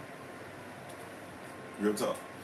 Okay, I was doing pretty well for your average musician in the country, right? And even though I wasn't really going to a big place of worship, so if I probably went to a big place of worship and used my gift, I probably would have got paid more, in all honesty, right? That being said, you know, I think the most I was getting paid, the biggest average I ever got paid was maybe two. There were some places I didn't stay at long, but they paid me $300 a Sunday or something like that. But for real, I think the most I ever made on a regular basis, as far as with a contract and with a place, actually it was by word of mouth. We did it by word of mouth. Regardless, I think it was $200 or $250, $200 or $250 a week, which isn't enough to pay to keep your, to make sure that you pay your rent, right? It's not even close to that, close enough for that, right? So it is what it is, but. So the tithe is supposed to be something that really is supposed to be used to keep the community together. Now, sometimes out of the tithe, if we have an event or if we need something extra for something here or there, of course we can use it for that. But that's technically what the tithe is supposed to be used for. We come out of other things where the tithe is used for everything else, and it's never used to form a nation. Remember, one of the biggest things that's missing in this community is that we are supposed to build a nation. So if the tithe is not being used for nation building, then it's not being used properly. So the tithe is supposed to take care of somebody like a Pastor Kofi, but Pastor Kofi should not get 100% of the tithe. Pastor Kofi should be able to get enough to make sure that he can do what the will of Yahweh is, and nothing more. My family and I have made that decree. That's what we are here for. Now, am I against? Watch this. Can I also be honest? I'm not against the preacher that makes millions of dollars. But if he's making, let's say it like this, if he's making $1 million, right, then he should be getting money out of the tithe. So let's do it like this. If he makes $1 million, then he should be, the congregation that he's owed should be at least worth, if not making, $100 million. If he makes $1 million in a year, the congregation should make at least $100 million, and that's still out of order because technically the tithe, right, should be out of the $100 million. Or, well, it depends. It's not that I'm using this as it actually is more, it's more to it than that, but we're going to just keep it surface level. Let's say tithe money that's there is 100, if the pastor is making $1 million, technically the church should be at least making 100. But once again, he's not supposed to make all of it. So if there's $1 million in tithe money, then that means that I'm sorry, I said 100 million, sorry. If the pastor's making $10 million a year, the church should be at least making 100 million, right? However, it should be something closer to, well, if the church is making 100 million, then the tithe should be 10 million, which means that maybe the pastor can make $1 million. Now that's still a whole lot. He doesn't need that, right? She doesn't need that, but I can see, okay, the church is making 100 million, the tithes are 10 million, right? Out of that, okay, Pastor, you got us to a place, you've been faithful, you've been doing what you're supposed to do. We'll make sure that your family's taken care of. But even in that, look, even in that, if you don't give him that, fine. Make sure he's got $1 million or she has $1 million worth of resource. Like at least make sure, okay, they have a place to stay.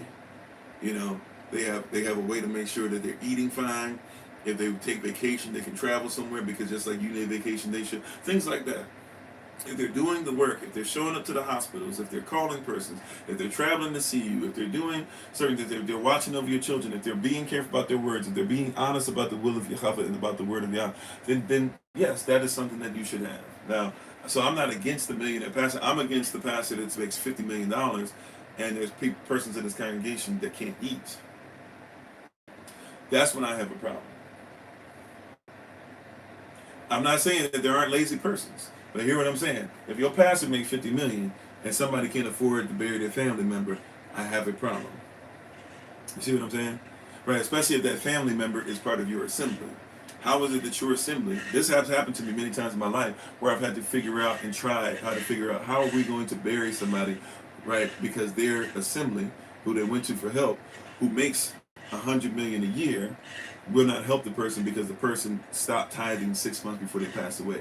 I've got a bunch of stuff like that I've had to figure out. My family and I have had to figure out how are we going to help that. Now that's wild. That's crazy. That's out of pocket. Right? So that's not how the tithe should be used. Right?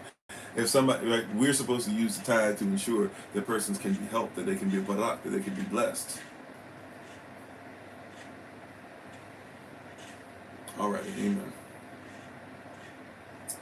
Where are we at to end? I'm sorry. But anyways, so thank you, Holy Ghost. So our theme for today is what? Is that Pharaoh wants you back.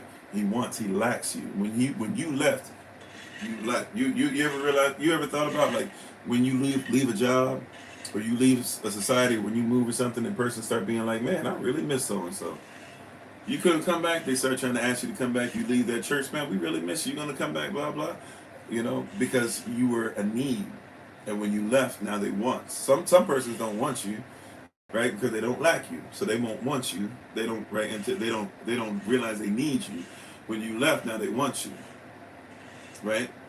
They use you. They used you in slavery. They kept you down. They kept you oppressed. They had you doing all the stuff. They wanted you to do the work. They wanted to go ahead and make money and make a name off of you. And then as soon as you left, now all of a sudden, and at first they was putting jabs out at you, and they were trying to preach against you, and they were talking mess about you. But then eventually, at some point, they just start saying, "We'd like for you to come back," right? But it's because you were in need, not realizing how needed you really were.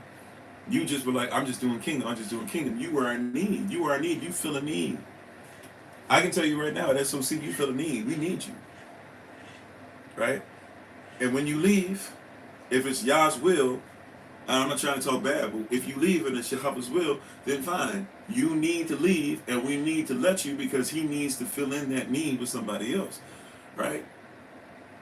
But we need you. If you're here, we need you, right? And I need you to know that you're needed. Maybe you haven't heard this before, but you're needed. Your presence, just the fact that you show up and your eyeballs are fixated on the screen sometimes, and my eyeballs can be fixated on the same screen. Believe it or not, there's power in that.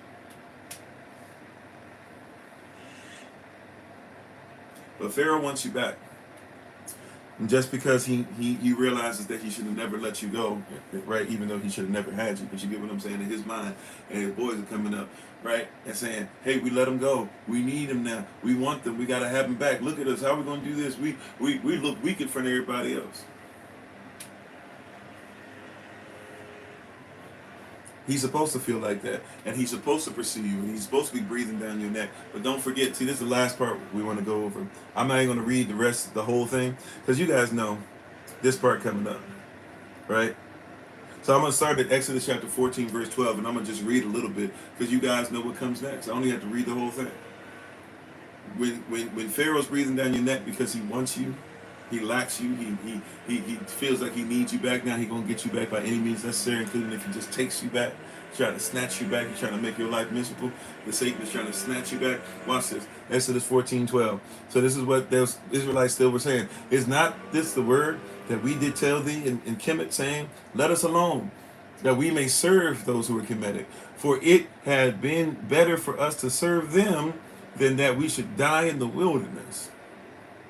And Moses said unto the people, unto the nation, unto Israel, fear ye not, stand still and see the salvation, the salvaging of you, the salvation of Yahweh, which he will show to you today.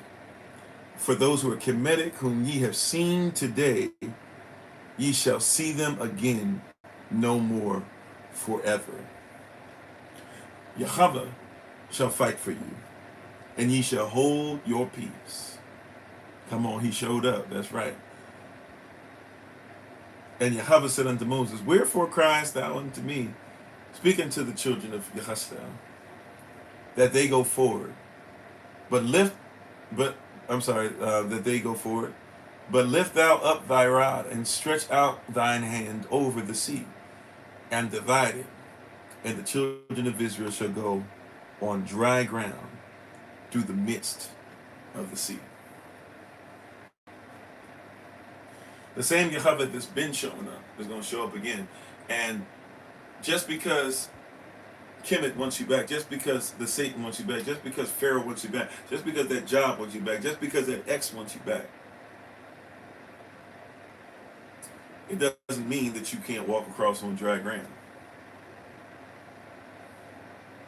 It says, this is peculiar, it's not familiar, I'm about to say something peculiar. It says that the Most High spoke to Moses. Not to everybody else around, not to those who are around you who are saying, man, why you bring us here, mom? Why you bring us here, dad? Why you bring us here, pastor? Why you bring us here, boss? Why you bring us here, manager? Why you bring us here, friend? We was finding where he was. I didn't even know all this stuff. Now you're bringing this stuff to me. I can't even look at stuff the same. And now look, everywhere it is, man. Why can't I just go back? I feel like I'm going to die out here. I feel like I'm not going to make it. I feel, right? He didn't speak to everybody. Yahweh said, I'm going to speak to Moses. Come on, personal relationship. He's going to speak to you. Moses. He's going to speak to you. You're in charge. He charged you with this. He's going to speak to you. And he's going to use what? Your rod. I need you to catch this. Because if it had said the staff means the direction we're going in. But it says he's going to use the rod. The rod represents discipline. If the sheep are outside and they see the staff, they know go that way. But if they see the rod, they get afraid because somebody might get whooped. And in the midst of all the persons, he says, Moses, stretch out your rod. Why is that stretch out your rod? Because if you stretch out your rod, I need you to be disciplined in this moment. I need you to be disciplined in this moment. Don't give up. Stretch out your rod. Be disciplined. Don't lose discipline now. Stretch out your rod. Let your discipline, let your discipleship show.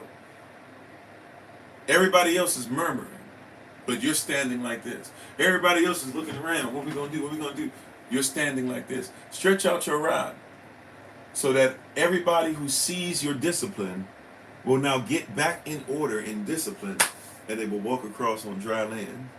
The same, it doesn't make sense that they'll walk across on dry land, but tell them to walk the way that I told them to walk. Tell them to keep walking on miracles. They got freed on miracles. Tell them keep walking on miracles. Keep them walking on miraculous things, right? What's miraculous, look, Moses, I don't get it. I don't get it. Why don't they, thank y'all for the love, I don't get it. Why is it that they keep seeing themselves walking on miracles and ain't got it yet?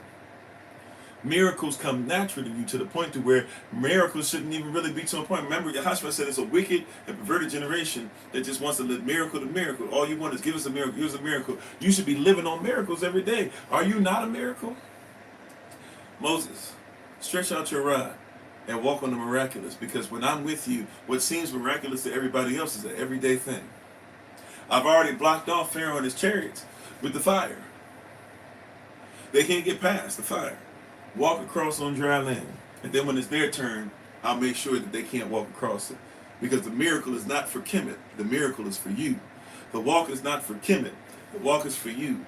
Getting to the other side is not for them. And if they try to get to the other side, they shall drown. Because this is not set up for them. It's set up for you, Israel.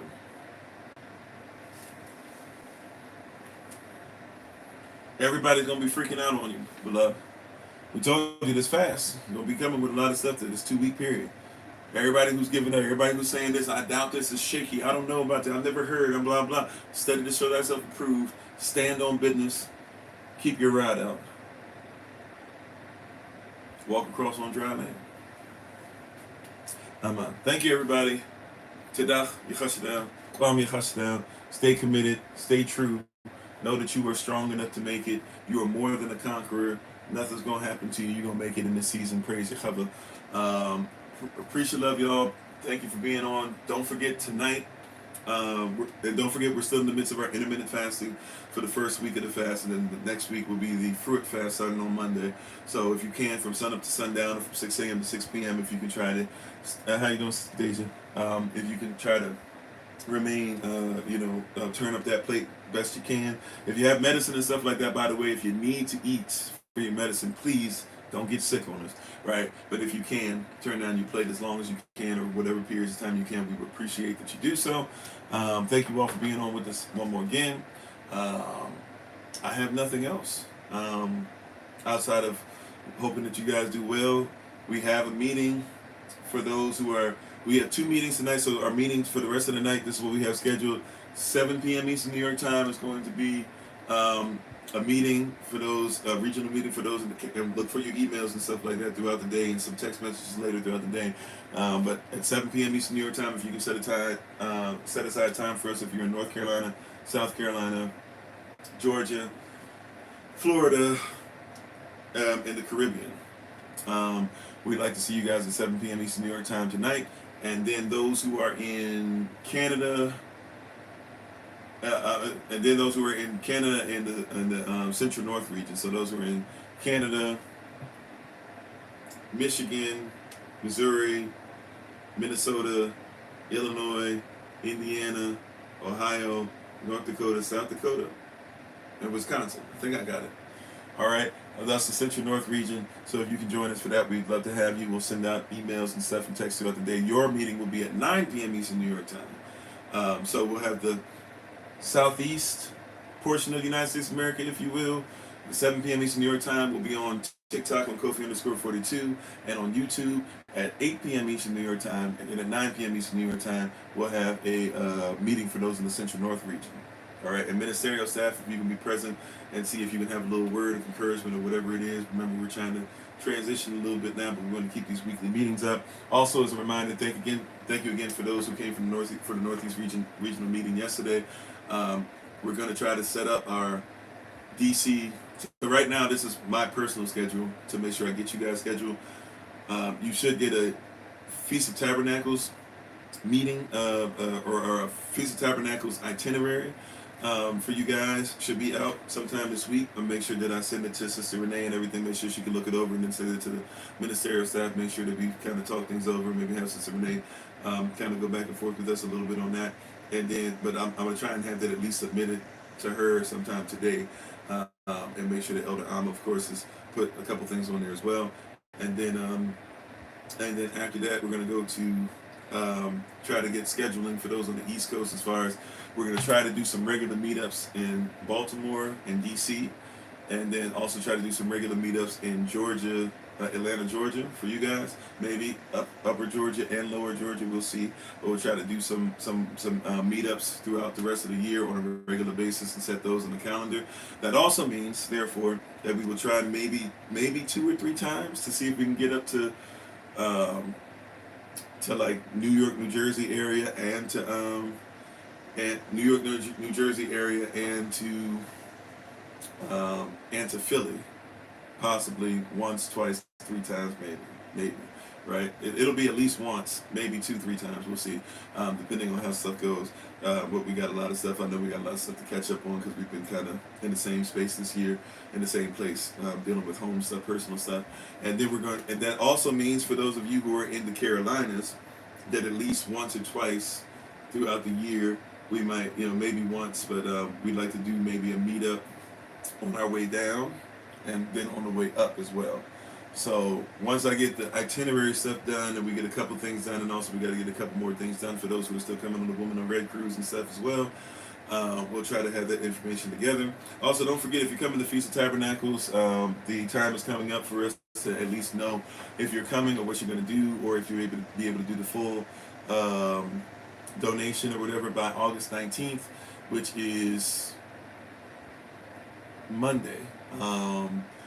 I or myself or somebody else should be reaching out to you via text, call, or email.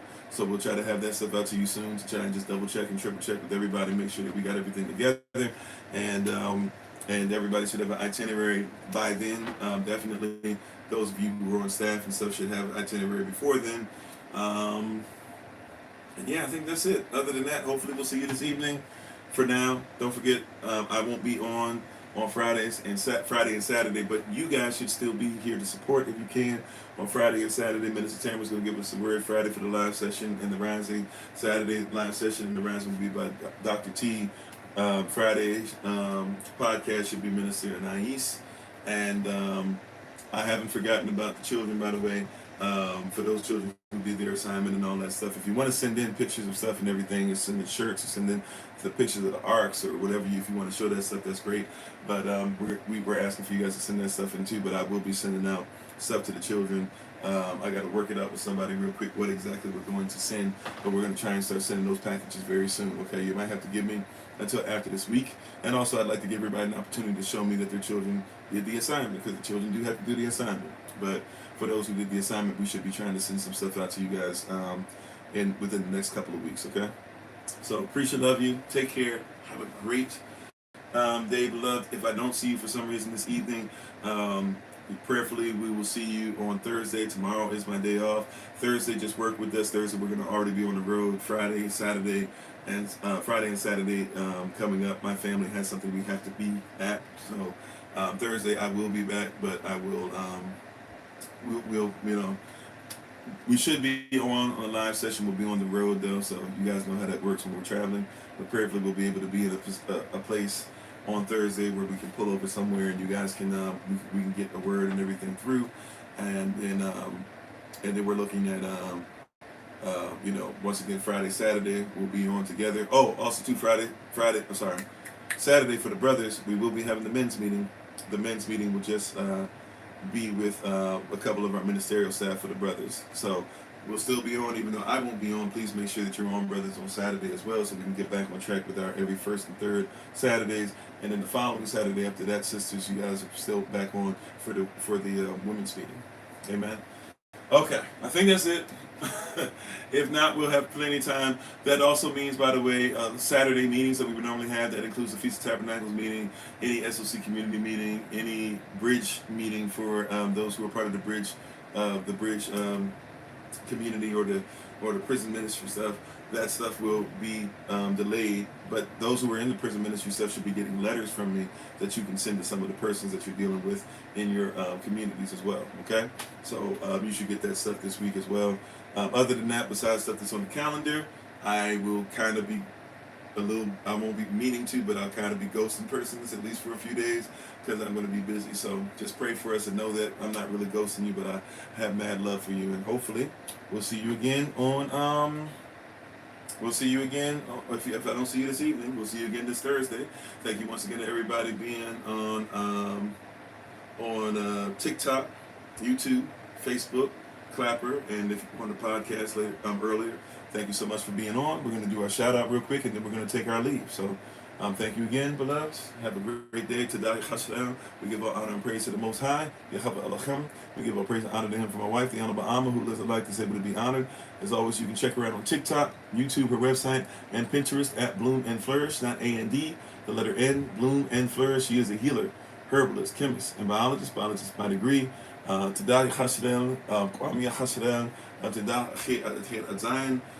Take care. Many blessings. Yam Yasalah, by the way, for those who have born days this month. Sorry, I haven't done that in a while. Appreciate of you all as well. Take care, and hopefully we'll see you this evening. As always, this has been Pastor Kofi, Pastor Servant of Christ, where we are always changing lives one mind at a time by being a voice of the voiceless and speaking the unspoken. Until I have the great privilege, opportunity, and responsibility of being in front of you all again, please remember, as always, that you are loved, you are necessary, you are majestic, you are fearfully and wonderfully made, and you, which is all of us working together, will be the reason why people who are in the system no longer have to be of it. Shalom, take care. For those of you who are still with us now on TikTok, you have to come over to TikTok, but we're going to do our shout out. So if you'd like to participate in the shout out, feel free to come over to TikTok. The shout out works as follows. Please, ma'am, please, sir, if you do not mind.